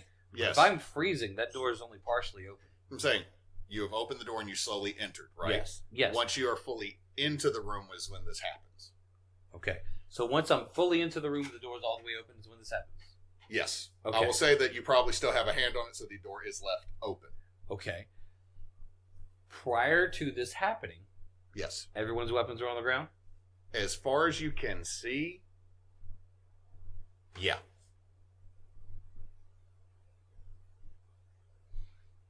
Because the one that had the staff put it down, you saw that. One was unarmed, and you can't see the little ones. Okay, so I got a dirty 20 on perception. Hold on. I think Jed's still doing something. I'm just thinking. Okay. Yeah, that's a better one. Yes or no? Yes, I do it. No, I don't do it. Nope, I don't do it. Okay. Coin said, so I am frozen. Okay. Apparently, the door's all the way open. I'm ready to throw a bead, and then just get frozen with the door open. They had ready to action. The only thing is, No, it hit the trigger. However, It's it might it's not fair work. but I just wanted to make sure because like either I had partial cover or I got to see them fully was my thought process. Like if I got frozen as soon as my foot hit their cart, then I have partial cover because I'm opening the door slowly. But if I got frozen as soon as the door is all the way open, then that's different. But I got to see them with movement prior to. Yeah. And so it's one of those like since I also had a radiant action, if theirs was like any kind of movement, I have that same concept. Which is if it was just an area spell that was already cast and it's like stepped in and froze, I get it. I'm cool. I failed the hell out of that save. Do me a favor. Yeah. Because Artent is not necessarily dumb. Yep. As this is happening, Wait, are you saying Jed's dumb? No. Okay, good. I'm saying that I had ready actions Yeah. that you might not be thinking about. Artent, having dealt with adventures, and we'll get back to Neysa's dirty 20. Roll me a knowledge, or roll me Arcanum or Intelligence, whichever one's higher for you, as you feel the freezing happen. Okay. With that perception check, you can feel a spell occurring. I need to double check some wording, though. Okay, Neysa? Fair enough. That way that we are doing it 100%.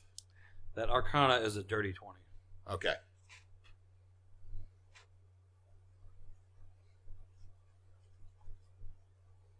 Okay, you don't have to sell or see. So are you trying to counterspell? Yes. Okay. I need you to roll for me. Okay, so it would be an ability check using charisma. It is 10 plus the spell's level. Roll me I think for you it's charisma, correct? Oh, fuck me. I nat 1'd that shit. Oh, shit. I was hoping something different. Reroll with your thingies. I don't have any thingies. Damn it. The luck stone just gives a +1 to checks and saves. That's not as good as the luck feat. This is true. Artent, I'm sorry, it was items. Artent, you have dealt with magic users before. You have also dealt with two of your party members. Actually, all members of your party know magic, to a degree. You have dealt with members of your party playing spells as a trick. I kind of know magic. What I'm saying is, you know that one of your party members was a sorcerer who didn't have to move his hands to cast a spell. Yeah, that's true. And so you and me, what I'm going to say is what you know, but you can't communicate it. One of them is more than likely a sorcerer. That is the knowledge I will give you. Okay, cool. You have been held. You'll get to make the save at the end of your next turn. However, there was another one that had something readied. And you feel your chainmail shirt start to immediately increase in heat. So Point of yes. it's a point of clarification. They can see my chainmail shirt underneath my shirt. When you came in, you had it partially open, I believe. Didn't you say that? Like you had it pulled? The robe is open, but there's a shirt over the chainmail shirt. I thought the robe was under the chainmail shirt so that it wouldn't be pinching your fur. Oh, there's a shirt chainmail. Okay, that changed things. I thought that you had something under your chainmail, so it's not constantly ripping fur. I thought that's where the shirt was. No, the way this particular thing, I read the mithril stuff, is like it's made to not like make noise and shift a whole lot. Yes. Whole lot.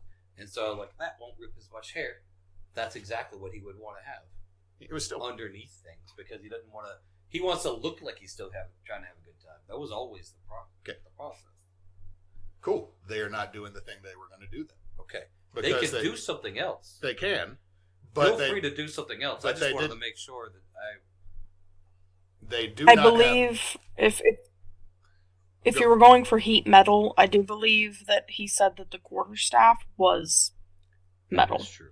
It is a metal staff. That is true. However, also I'm playing the bad guys like they know what they're doing. All you gotta do is drop it.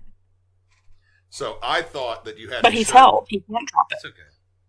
I mean, he is being held, but they also know that someone can break a hold and then drop what is doing that.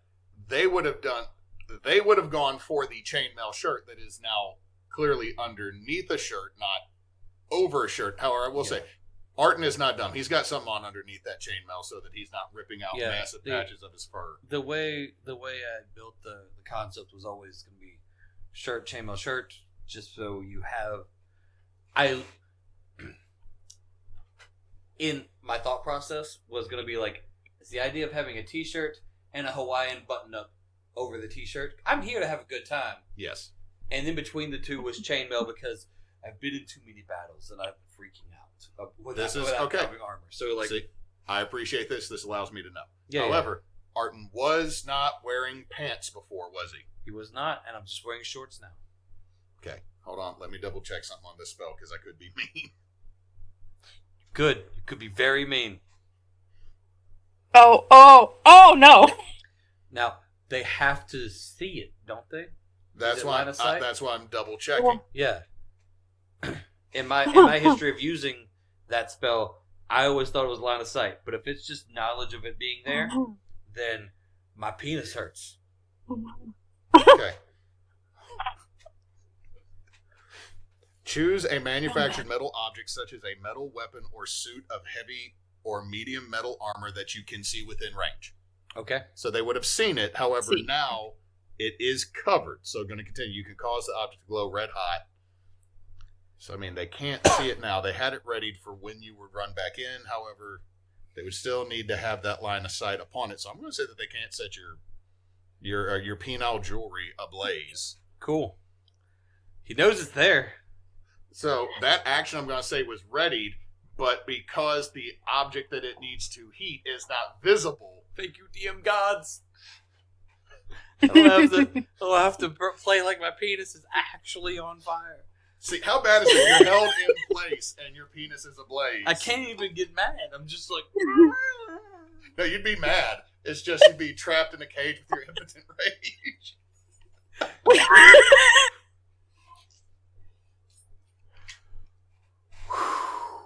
All right, so I'm stuck. Okay, so I'm stuck. So what I will then go and do is that one cannot do his. This one is going to move up on you. So let me double check this on hold person. Believe it's paralyzed. I don't need frickin' green flame blade. Internet, stop trying to tell me this is the spell you need to read right now, DM. Green flame blade. Is that what he's using? No. He is not using flame blade. Yeah, it's paralyzed. Yeah. So. Which is uber bad. Parabad even. Okay, so first attack. As Spencer would say. First attack, he slurps over to you, but he's still paying attention to that bead, Artent, and misses. Oh shit, I'm sorry. That's a 19 on the die plus. Erobos, which you watch, is this goo boy. He doesn't hit Artent. You watch as he melds around Artent, encasing Artent's head in his own goo. Artent, you can't scream because you're held. But you feel the air in your body being trapped You feel the goo filling your nostril and your mouth as it technically engulfs you, but unlike, like, you've dealt with a jelly before, and it's done this, it's not burning. Let's say, I'm pretty sure I've been trapped in a gelatinous cube once. Shit's not fun. But this doesn't burn, I just can't breathe. Also, it's smaller. So, you now have something roughly your size encasing you, and you're being held. The other one that was back there, he's gonna pop a Kool-Aid pouch. I see that. You know what? He got a freaking ecto jammer from 1989 because he rolled men healing on that. So this motherfucker is just shy of vomiting. Weak sauce.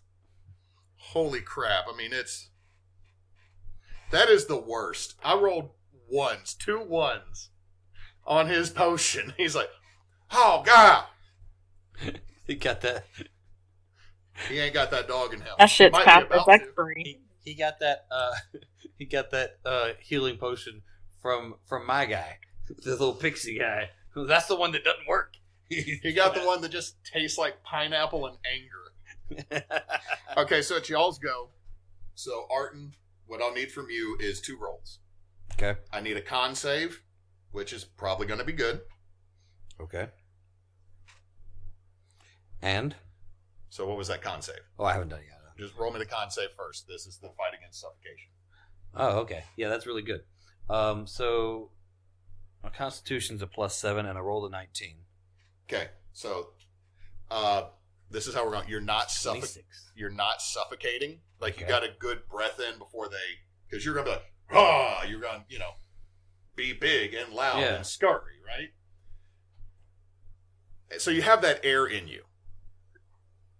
However, we start a timer from now. Okay. If you cannot get this thing off of you in 4 rounds, you are going to go unconscious. Okay. Not dying. Unconscious. Okay. So, I'm going to put a 4 here. Okay. What's the other roll? Wisdom, to see if you can break this being held. Okay. And that'll be at the end of the turn, and then we'll do Erobos. That's fair. So, dogs. Well, what was your save on the wisdom? Oh, no, you said that was the end of the... No, I'm saying that I'm getting you out of the way because you just have save rolls. Okay. 12. That is not enough to break the hold. Okay. Okay, so now we got dogs and Erobos. Erobos, you can get around. You can move through friendly spaces. Also, you're very familiar with Artent's body. This is a friendly space, even though it's on top of me? I'm going to say yes because your token's there, and it makes it easier for y'all to move on the map. Okay. I'm going to say the dogs can get past you, too. I have a question of clarification. When the thing oozed over him, is it covering his entire body, including both hands? It's mostly on his torso and head and legs. Like, it didn't seem to go for the arms. So, alright, so it's not encasing the quarterstaff. No. Okay. Is it encasing I was about to the do bead what they on was the about to other do. It's not okay. encasing the bead either. So the bead and the staff are available, yes. Okay. I am going to... I have no clue what the hell. I'm going to come around Artent and reach up to grab, peel his hand off of the gem and go ahead and activate that, and throw it behind us into the middle of the cart where all of these guys were. Stop whatever you're doing. Stop it. Yeah, Jed. And you shit. I'm sorry, frozen. the dogs. It's the doggos. All right, so... They haven't moved either. Stop their turn. No, I'm saying, she's talking about her doggos. It basically casts Conjure Elemental without needing concentration. It's an auto thing. So, it summons up a Fire Elemental. I should have brought the mini box out here so Jed doesn't have to use all of his die. We have so many damn minis. There's Okay. As soon as the Fire Elemental is taking shape, I am going to give it the command, melt them down. And then I am going to be reaching up to try to, like, grab, like, I'm not thinking very clearly. I'm trying to grab hold of this ooze thing and, like, pull it off of my husbando's face. Okay, so you grabbed the gem, and you threw it. That would be your action, correct? Correct. Okay. Correct. So we will end your turn with you trying to pull it off without making a roll, not having much purchase. Right. There's a fire element now that you have said burn them. melt them down. Melt them down. I now need to look up stats on a creature.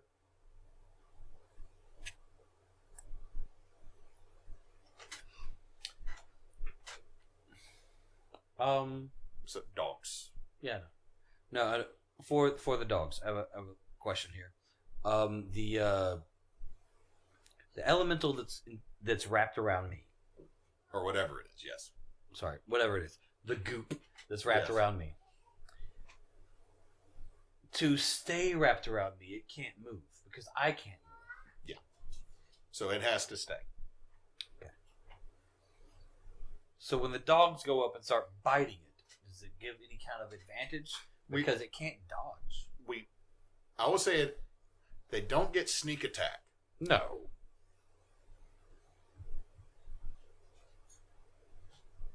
Rolling to see what they get. Okay. Well, they come up because they're my dogs. They're going to start biting, in general, the kneecaps of the thing. Anything that is not necessarily on your meaty bits. Yeah.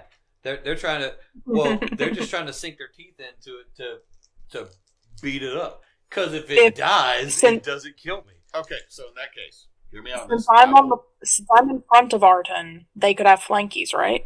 I'm going to say this. I will grant the dogs advantage biting this. However, it is on you. So we will have some double rolls here, okay? So we'll grant the dogs advantage on biting the goop. First dog. Well, that's some bullshit. What'd he get? Sorry. These have opened in a new tab because I'm tired of freaking technology. See, 9 to hit. No, because I rolled 2 6s. Damn. That's what I said was some bullshit. Yeah. Is that Bob that did that? Probably. 18 to hit. 18 will hit. Okay. This is what was it? A D6 plus 1. Yep. Running out of dice. Cocked. 4. 4. Okay. So, take 1 for Artent because I'm going to quarter the damage if it's biting into you. Okay. However, here's the thing. This is a medium creature much like you. Mm-hmm. You're being held magically in place, which means it's on you. So I'm going to give it a roll because it is on you. And it is not pulled prone off of you. But I will say this, Artent, you are smart enough while frozen to know the dogs were partially moving it on you. So it seems like it can be pulled off. Yeah. Okay. But I can't do that until I'm unfrozen. Right. Fire Elemental. I get to attack myself. Yeah. Roll that beautiful bean footage. Beans. Beans. Alrighty, so It does damage when it just gets next to fucking something.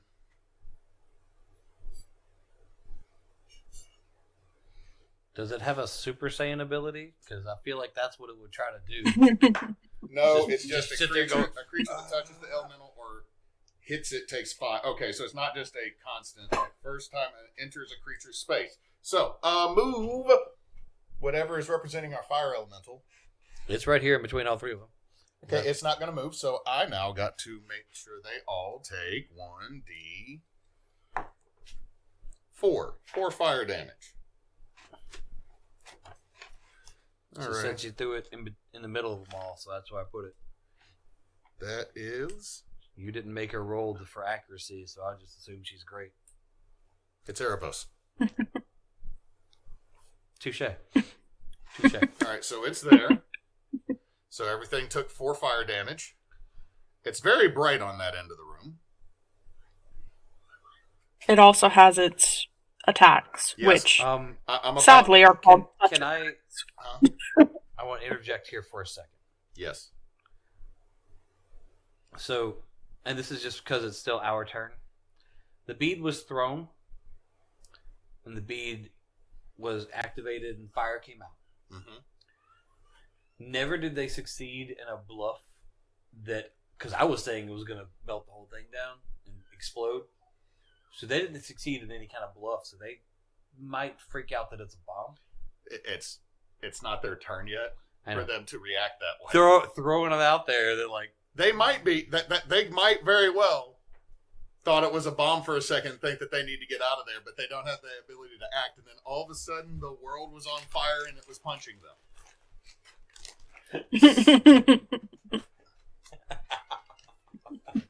I thought it was a bomb, and then the fire started slapping me in the face. Oh, that's an at 20 to hit one of the little ones. And that is a 2 to hit the other one. So that is That's 2. okay. That is 4d6. You could have done better than that. 9, 10, 11 plus 3, 14. So his entire Kool-Aid's gone. The 2 Kool-Aids he's drank are gone. So, start of their turn. Let me make sure when they start their turn, they don't take damage too. They do. If they're technically a creature, they ignite. Yep. Well, so they're all going to take 1d10 of fire damage again because they're in its space. That's better. You're in my space. That is 9. That is 9 to everybody that is over there. The one on your face has no concept of personal space.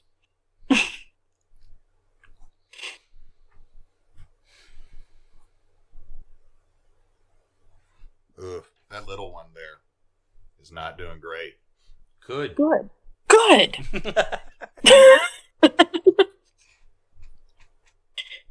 The whole reason we came in this room.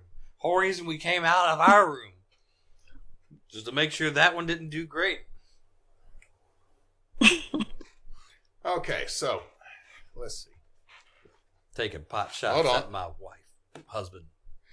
Maintain concentration on the first fire. Maintain concentration on the second fire. Maintain concentration on getting punched. Okay. Gonna make me use a high fucking level spell. I love you. You succeeded all the concentrations. Well done, sir. Okay, so making sure. Yep, this is not the one that has concentration currently going. Oh.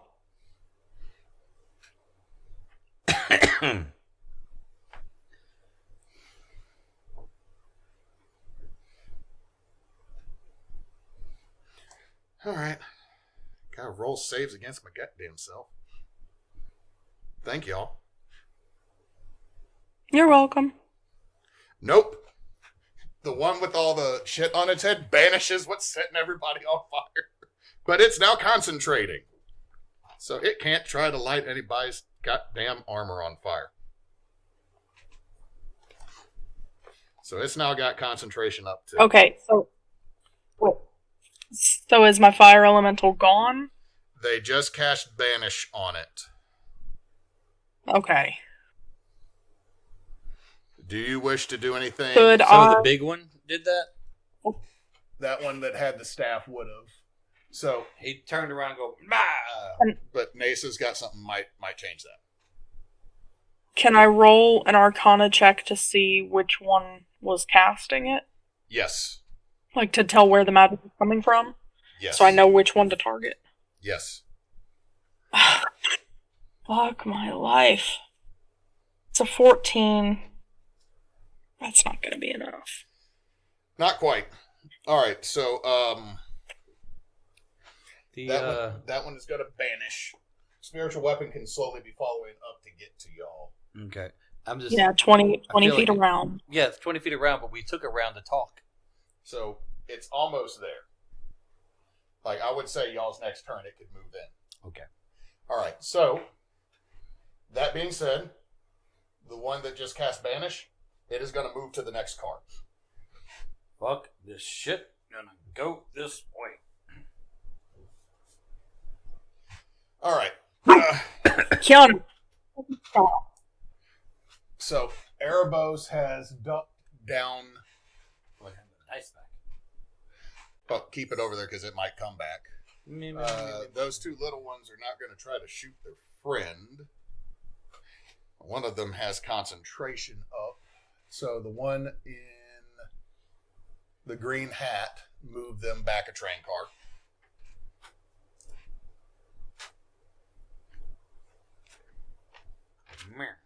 And Erobos is undercover, correct? At least partial cover, because there's I'm 1.5 people. well. I'm right in front of Artent trying to pull the thingy off his face. So then would be here and there. Okay. Little Redcoat, learn to use the weapon I gave you. Just shoot a seat. Shot a seat. So far, this guy's like the stormtrooper. He is now going to dip. So he leaves too. Yeah. But has to keep concentrating? Can look through the... Okay. Through the two doors? Well, also... Hold on. Let me double check names. That one is not concentrating. The other one is concentrating. So the one I already left. Yeah. Now, the one that is on you is going to take its first action to try to crush. Okay. So, I need you to run a con save versus a strength athletics. Okay. I'm just doing a con save. Yeah. Okay. Cocked. Can you stop? Okay. Total? 18. Okay. You beat what he got, so you don't feel any oxygen expelled from your lungs. Okay, cool. Second attack, he's going to do the same thing.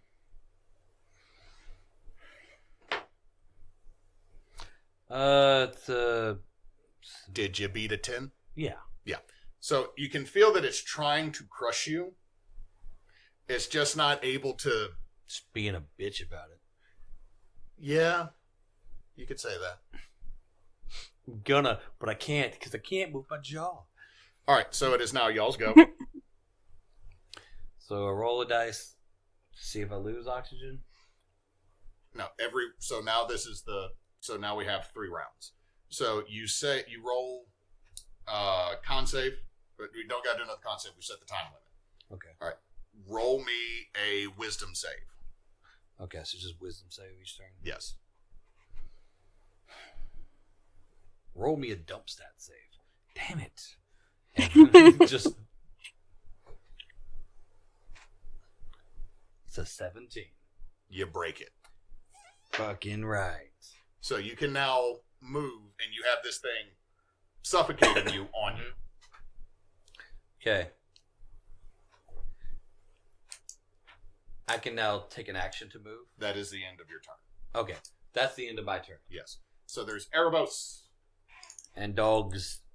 And Okay. and spiritual weapon. And everyone has advantage to attack the thing if they want to attack the thing. Yes. Okay. I'll bring the spiritual weapon over to attempt a bonk against a portion of the thing that's not my loved one's face. So, like, shoulder blade or something back there. Okay, roll to hit. With advantage. It is granted. Working on it. We will take a 18 to hit. 18 definitely hits. Roll that damage. Alright. 8 magical blood or force damage. Alright. So take a quarter of that since it's on you. So that's 2. Okay. Okay. And then I did have my bow and stuff with me. Is there still another is there another ooze guy in here that's not the one on Artent's head? No. The one that's on Artent is the only one. Okay.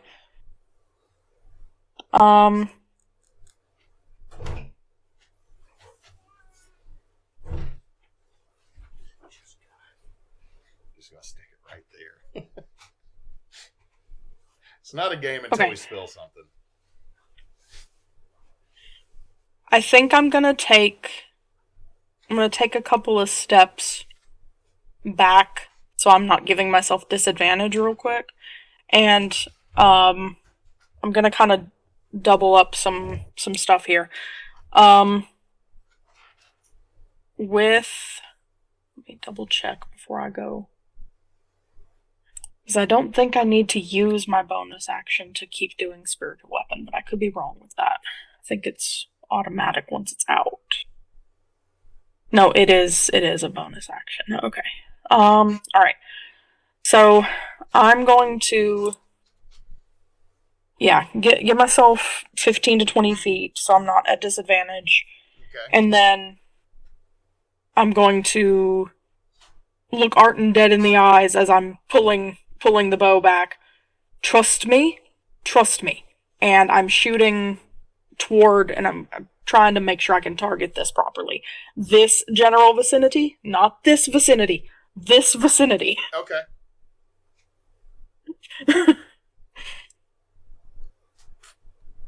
I will also be activating. Oh no, that costs a bonus action too. Never mind. I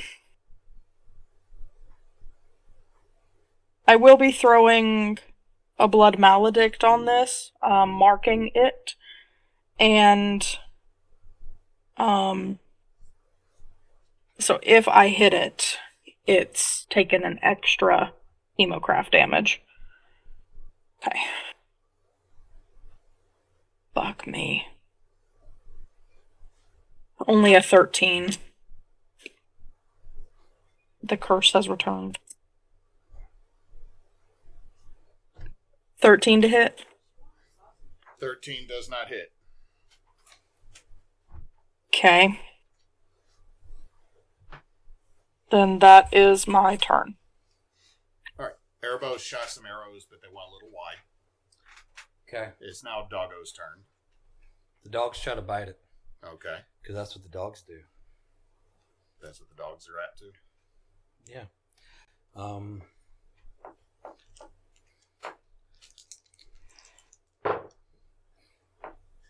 19 to hit. 19 hits. 18 to hit. 18 barely hits. Still hits. 2d6 plus 2. It takes 10 damage from dog bites. Okay, you'll take 2 as well. And y'all are both prone. Because it's on you. You're a medium creature. He's a medium creature. Mastiff stats. Yes, but you said the last one couldn't become prone. So that's why I was... Yes, the other one couldn't. But This this one one is wrapped all around you and not standing on its own. Ah. You're giving it bone structure. Yeah. You have just... This thing. Bones are bullshit. Cool. But Right. it's prone with you now. Yes. So. Yeah. So, on their turn, Erobos, you, the hounds, and Artent, you feel air return to your lung as its head forms off of your head. Mm-hmm. Which is, I guess, is kind of disturbing that it put its head over your head. Like, you're like, oh god, weird kiss, weird kiss. And it looks to see that none of its friends are in the room, Yeah. and it is going to take the disengage action. Okay. So it gets off of me. It uses half of its movement to get up. Its action Taking the disengage action. means it's not, Yeah, not going to get attack of opportunities or anything. unless you have Sentinel. And I do. So, you have an option. And I'm taking that option to try to hit it with my stick. Okay. You motherfucker. Just gonna Wonk it as absolutely hard as possible. from the ground, just hitting it in the back of the kneecap. Just Alright, roll. Does this still count as, But you are as flanked? I'm going to say it's a flat roll because you're on the ground, but your friends are around it. Okay. Like I'm just it's a solid question. Is what as it long is. as it's not disadvantaged. It's a straight roll at this point, is what I'm going to say. What'd you get? Got it's 14 on the die. But I have a plus 8 to hit. Yeah, that means you hit. So that means a hit. That means its movement stops. And it takes a D10 plus 4. Takes 14 damage as max damage. Nice.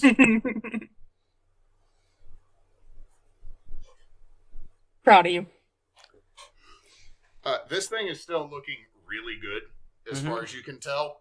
However, it's not happy that you hit it, and I feel like you shoved your staff through some of the goo. Yeah. So now it's... I'm just gonna stand up. No, I'm going to say, you don't know what the other ones are doing, Yeah. but they really can't do anything to you right now. Yeah. Just gonna stand up. I think the dogs would attack first because I have to stand up. I mean, unless Erobos is going to shoot it. Question. Yes. Question. Was this the one that cast banishment on my fire elemental, in which case it's holding concentration? No. This is the one that engulfed his head. The way I this can't keep one... up with which one's doing what. Yeah. All the ones that cast spells are in the other cart now. They've Okay. vamoosed. I'll let the dogs run in first. I don't want to accidentally shoot a puppy. So let the dogs get their stuff going first. I mean, if you shoot it first, that's before the dogs charge in. Yeah. All right, fair enough. You have a clear line of sight at the moment. I Unless they am. make things prone, and that's bad for Erobos. All right, I'm gonna. Well, no, it can't go prone because it's gooey. True. I am going to. I'm gonna activate my Crimson Right and put ghostly white flames all over my bow as I draw an arrow. Where did that go? Come back. Don't run away. Crimson Right. That's the good kind for the game, but that also sounds like some really bad organization. Okay, so I'm taking a shot with bow.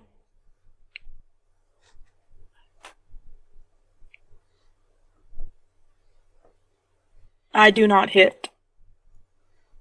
So I am doing nothing but wasting my own blood on this.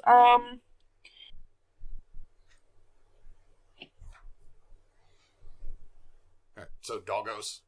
Doggos. Yeah, doggos, yeah. Oh, wait, well, I mean, you still got... Well, you did your bonus right for your Crimson right? Yep. Okay. I got nothing. Doggos go. Go doggos. Let's see. First one attacks. 18. Yeah, that hits. Second one attacks.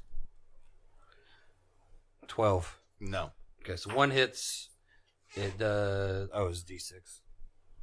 Plus one. Get in the box. That's 7 damage. Okay, now it's not looking so great. It is your go, Artent, as you stand up. You piece of shit. I'd say I'd beat you into a puddle, but you already are one. And I just start hitting him. I start hitting him a lot. First attack.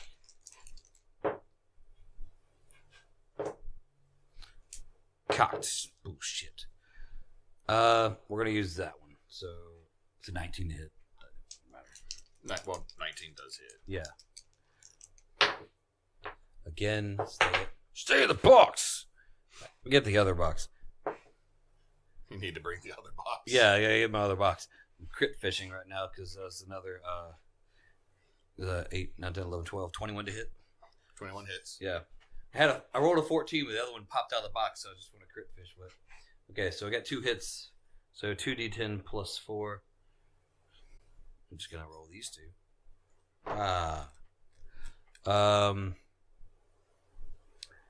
16. So I rolled a 4 and a 4, and it's plus 4 plus 4, so it's 16.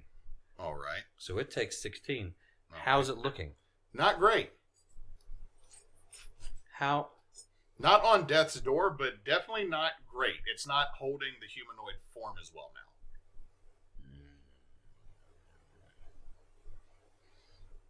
What are the actions I have?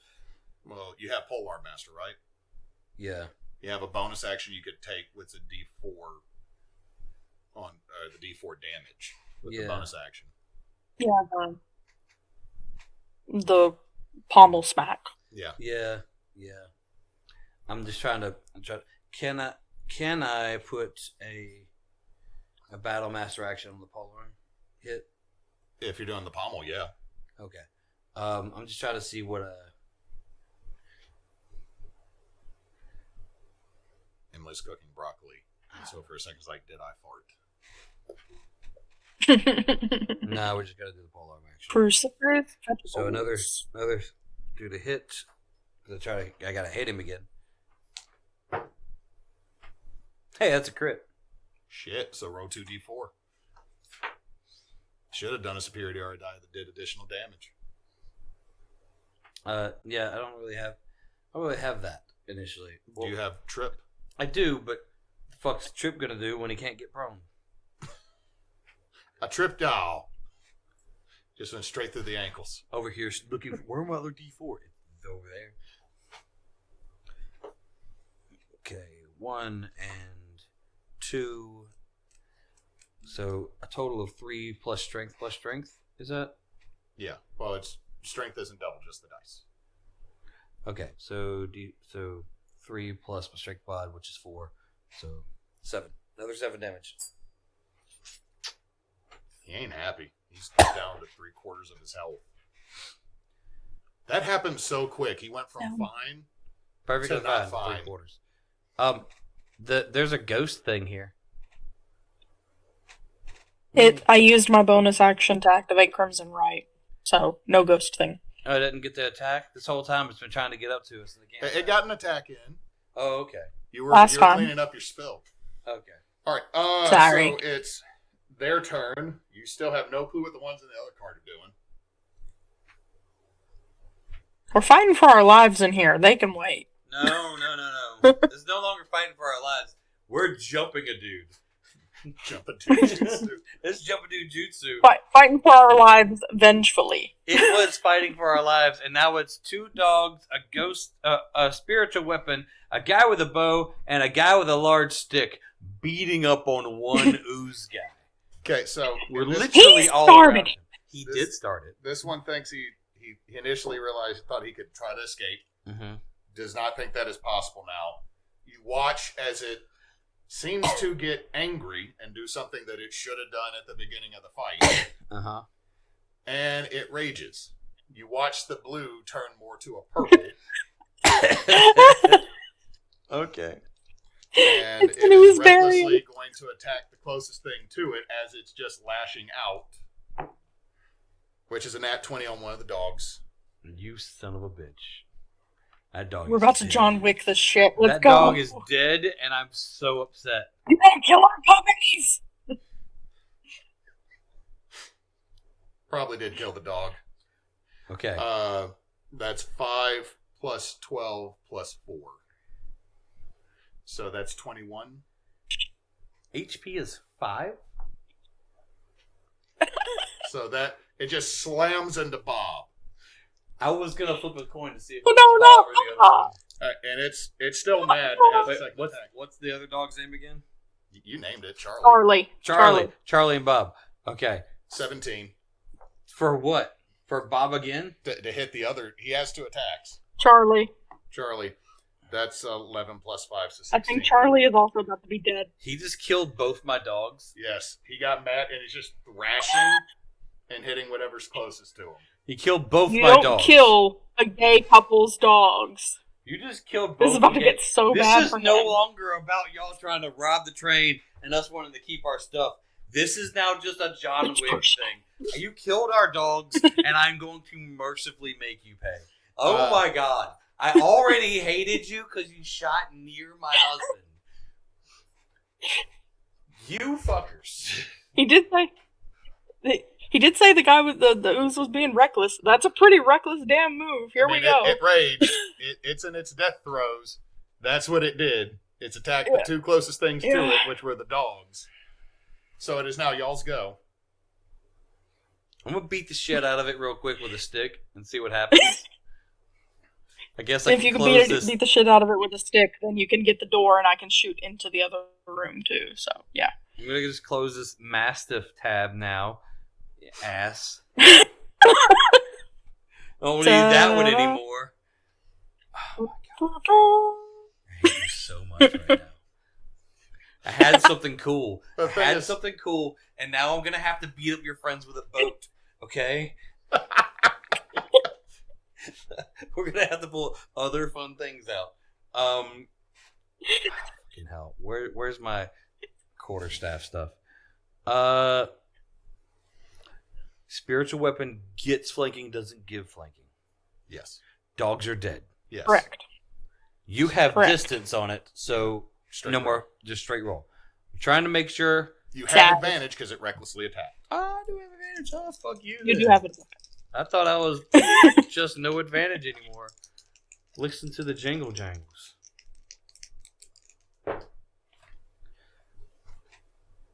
That is a 26 to hit.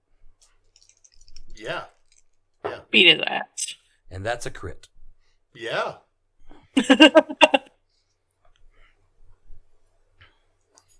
Those will do. Yeah. Splatter. I'm just gonna roll 3 d10s. Real quick. 3 d10s plus 8. 8, 9, 10, 11, 12, 13, 14, 15, 16 plus 8 is, what was it? 24. How do you want to do it?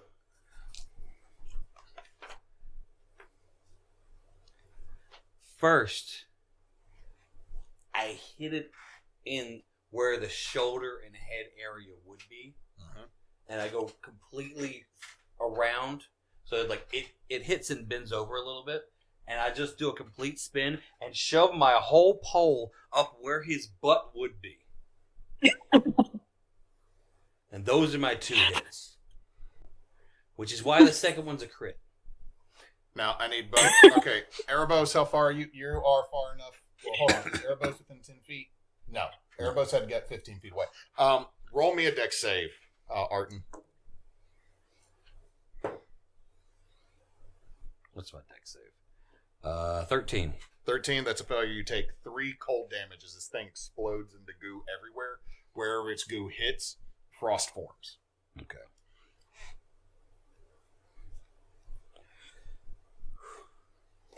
So now I'm covered in frost and goop.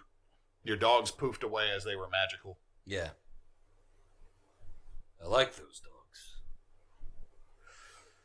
Artent, door. I run all the way to the door. All right, slide our stuff.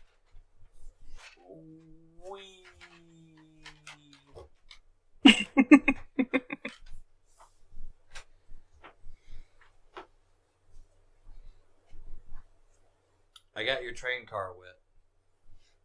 These are gonna get tossed later because they are literally printer paper on foam board. They were meant to be used, and if they got destroyed, Used and abused. I have less than $1 Alright. invested. Noted. As soon as Artent opens the door, I'm taking a shot on the biggest one with the staff. All right, so Please. Artent opens the door. Okay. You're holding both doors open, right? I open the first door. I look through the second door. Are they just staring at us again? There is a whole group of people tied up between you and them. Standing and laying down. They have all the passengers from the car you are in and the one they are in as a shield between them and you. Mm-hmm. Erobos. There's a lot of hostages.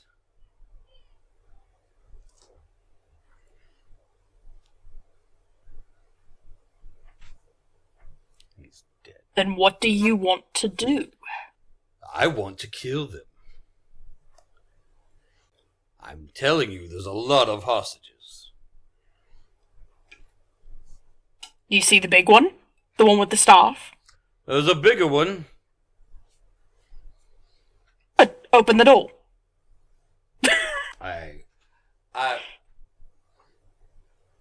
I've also ridden the train before.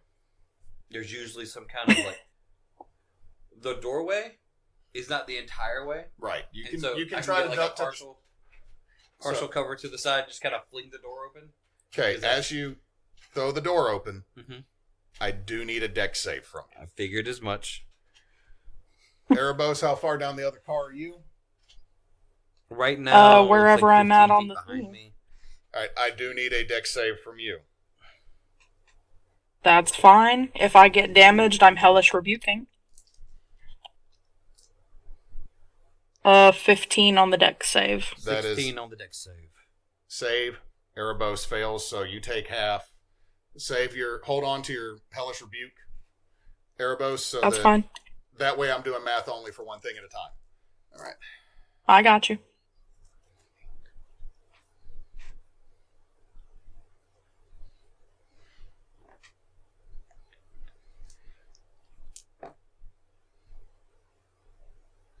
Oh, that was fucking garbage. Yay!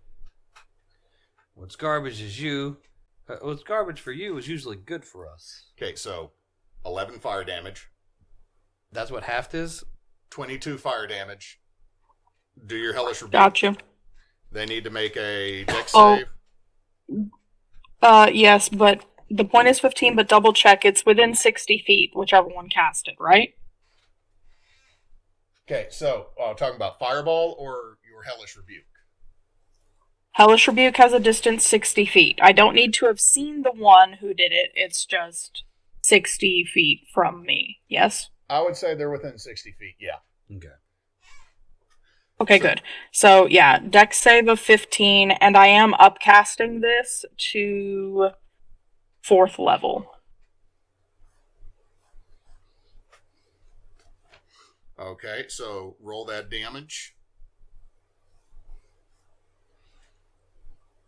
Give me a second, I gotta do 5d10.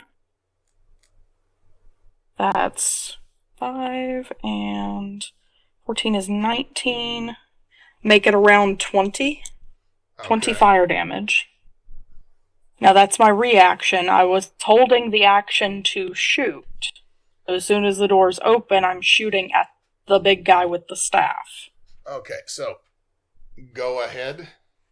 They do have cover. Okay. I think a 16's gonna miss. A 16 will miss. Erobos, you almost hit one of the hostages, but it sinks into the seat. Like, here's the big dude. Here's the hostage. It's like in between them on the seat, and both of them look down and look back. So that's y'all. At this point, I don't care. They're killing dogs. I'm done. So, can I take a moment to say some things? Oh yeah, we can totally have a conversation right now. So what's the plan? The big one. The plan is going to be, you killed one of ours, and we're going to leave. Well, go. The little ones kind of look at each other. The big one just nods at you. Roll me an Arcanum check. Just Artent or both of us? You can too if you want to, Erobos. I keep rolling trash, so No. may as well throw some trash. Hey, look, this man. is actually That's good. That's a whole no. What's my Arcanum? Plus what? 4? Yeah, that's a plus 4 Arcana. So 5. Hey, Okay. hey! I finally got a good one. You ready? Yeah. That's a 30. Nice. Did you say 30? 30. Nice. Like 3-0? Erobos. 19 on the die, plus 11 with experience. Yep. So, Mhm. Artent, you've encountered something similar to this before. You realize it's not speaking to you, but you're hearing it. As what you're staring at is a obscenely tall illithid and a tattered black duster holding 2 of those silver weapons pointed directly at you. It's bitchin'. Yeah. I love this so much.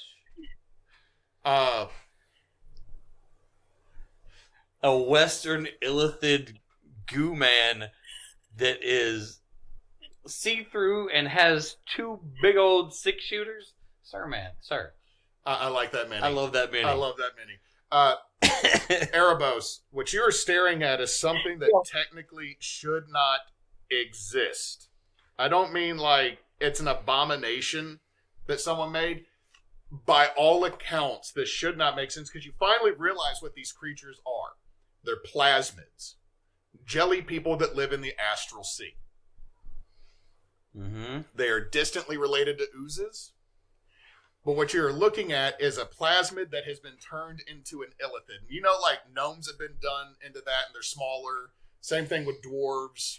But like most of the humanoid standard size races turn into an average everyday illithid. You plasmids don't have a brain per se. But this tadpole turned it into an illithid. And with a 30, you know of one gang. And that is the Welch and Smuckers gang. Motherfucker. This is Ol' Smuck. Ol', not Smuck. Is that who the big guy, Yes. the bigger one was all this time? Okay. No, Okay. not the I one got with the robe. It's Neysa can't see it. Hold the mini up for Neysa. Which word? That one Like right it there. just appeared somewhere? As y'all made it into this This next guy- train, he was in there. This guy was in there the whole time. He was in the back of the train. Okay. And Okay. we went to the back of the train, and so there's now a 5th creature, and he's bigger than the rest. So you shot at this one with The staff. little underling guy. Okay. Yeah, With the and staff. underling. Okay. Yeah. Now, as he's talking, this one, put him out there next to Old Schmuck. Comes out. All right, Schmuck. Spelljammer's ready. Let's go. They gonna interfere? Or are we calling it evens?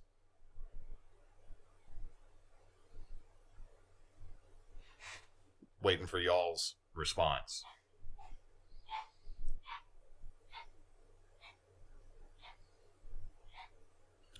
Lucy,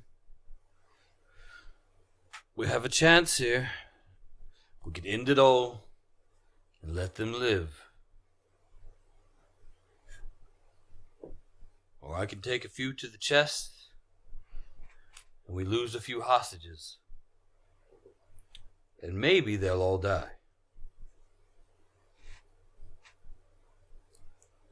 What are you thinking? I want to kind of look at old schmuck there, and I'm gonna say,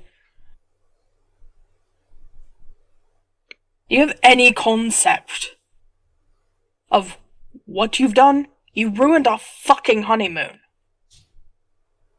I believe some compensation is in order. Well, compensation is we're not going to take that gaudy ass set of knives back there that I'm assuming is yours. That and let you live. Everybody comes out of this on top. I used the wrong voice. I was supposed to do that's Welch, the shorter one. Marmalade Welch.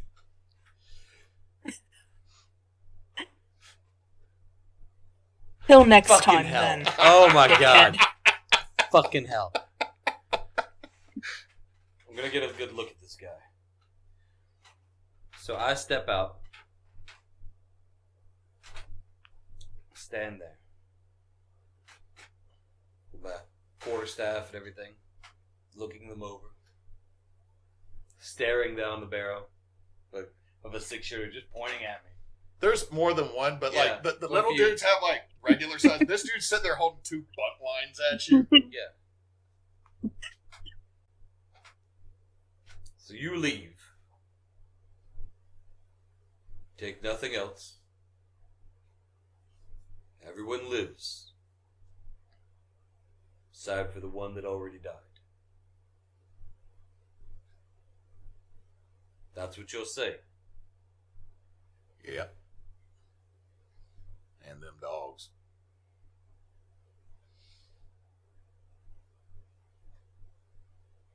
And what's to stop you from turning your little ship around and firing upon the train?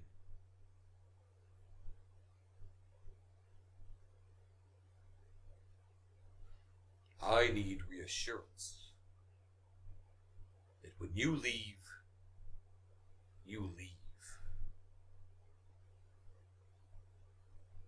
We didn't come here for murder. We came here for money. Did you get any? Yeah.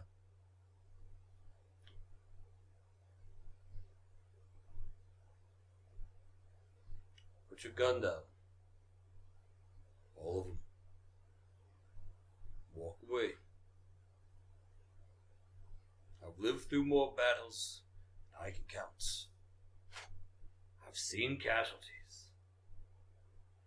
And as much as I don't want these innocent souls to die, a few dozen more won't make a mark in the amount that I've already seen.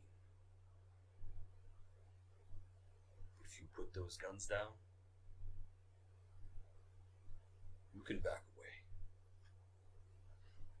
We'll lower him if your husband lowers that boat.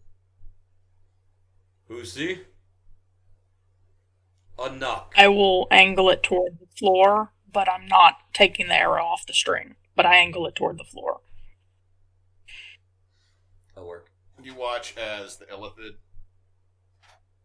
does this, and the guns are pointing down, and it just slides them into a pair of rib holsters. Yeah. Straightens its shirt.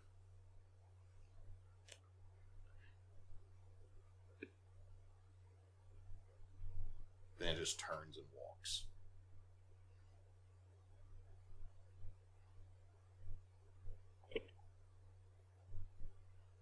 Followed by the 2 little ones. Followed by the one with the staff.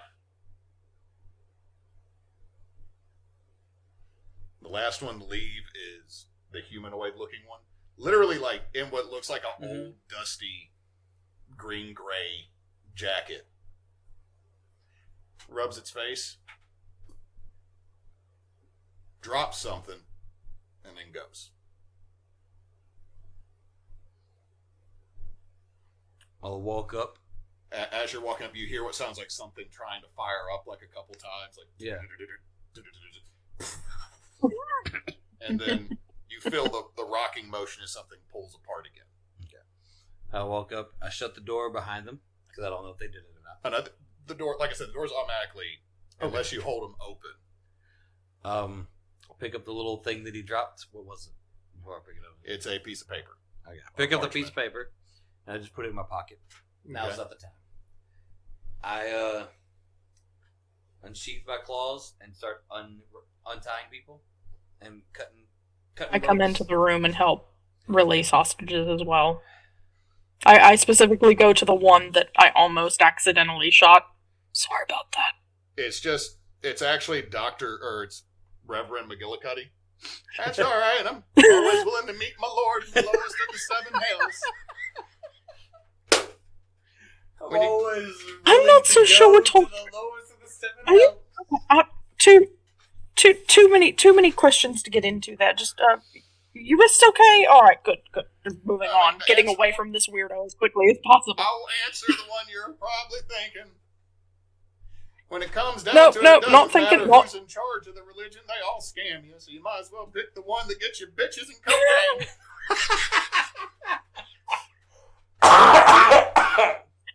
Wait. And a devil lord by the name of Asmodeus, it's all one word, fulfills that promise as good as any. Praise Asmodeus. Damnable be his name. He is then going to cast calm emotions to help soothe the room.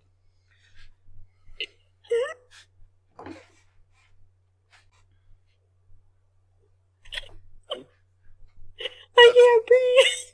I broke Neysa with the old man. Sorry, just making an actual note in my book to one day create a character that was a student of Reverend McGillicuddy, so I could also have the exact same religion. Because damn, that's hilarious. One of these days, I will be a cleric that studied under Reverend McGillicuddy. Damn, that's fun. That's fun. Okay. So we release everybody. You release everybody. You are thanked. The train is continuing on because apparently the actual conductor is the train itself. It is automated. Yeah. We eventually get back to our room because that's not what I signed up for. Nope. And my glaucoma's acting up. And I open up the notes. What does it say? I saw you fail at the Battle of the Three Rivers.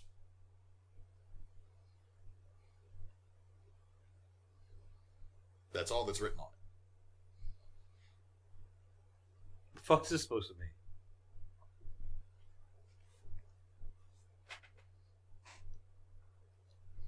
Neysa?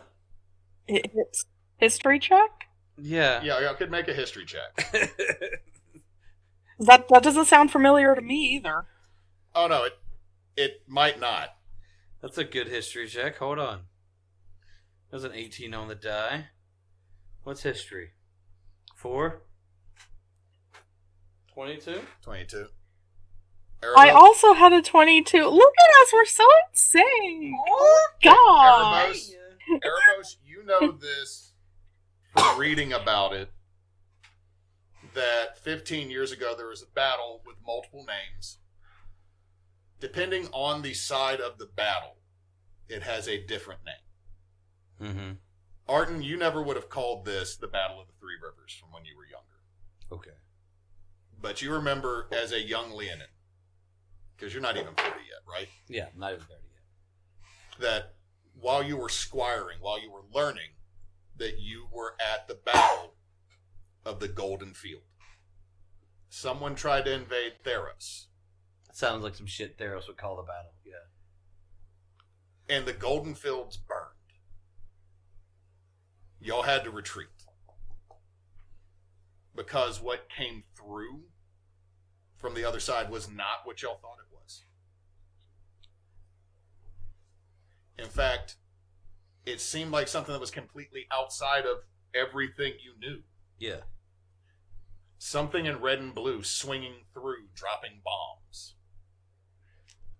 Something with an obscenely long sword summoning planets to strike your front line. Men in large suits of armor, towering above anything else you saw, shooting guns that tore people in half.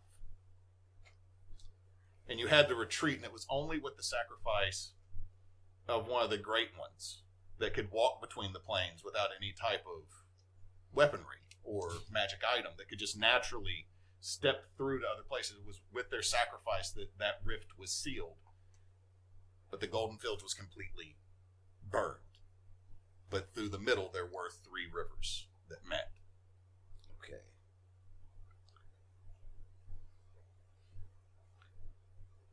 He was there.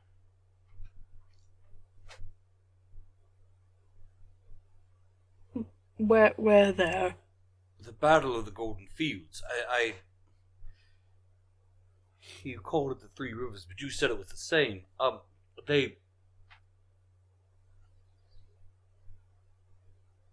We didn't know what was going on. It's not what we thought was happening. That the knight I served as I was a squire, he charged into battle, mortally wounded. The only reason the battle stopped was a Johnny. He sacrificed himself by walking through the plain and sealing it off. He was there. That goop was there. This illithid thing? It was the humanoid-looking one. Doesn't make sense.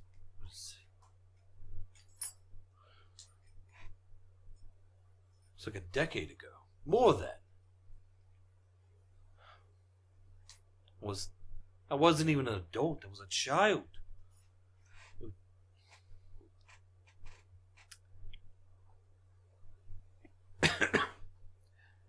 I don't know what this means.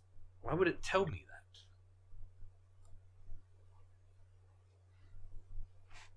Should have killed him. Don't think we can solve that tonight. Really don't want to solve it at all while we're supposed to be celebrating. You're right. You're right. Yeah. It seems like no matter what I do, trouble follows. I don't. You know what we should do? I don't know why you would. We should take advantage of some of the good graces we've just earned and go back to the bar. Maybe we'll curry some favor and get a few drinks. I'm gonna kind of look down. I'm still wearing, like, the sheet wrapped around me. I should put some clothes on. Yes, I guess I could put on some actual pants. Ugh. You want to go to the washroom as well? You've still got some goop in your beard there. The mane. I mean, they kept.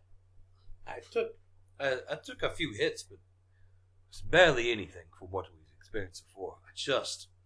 The DM's roll sucked. I got a total of 19 damage and about 152 HP. Like it's like I've been punched a couple times. Go wash. You go wash, and when you come back, I'll rebraid your hair. Go wash real quick and come back. Okay. I'll tidy up in here because I kind of made a mess grabbing the bag down. That's fair.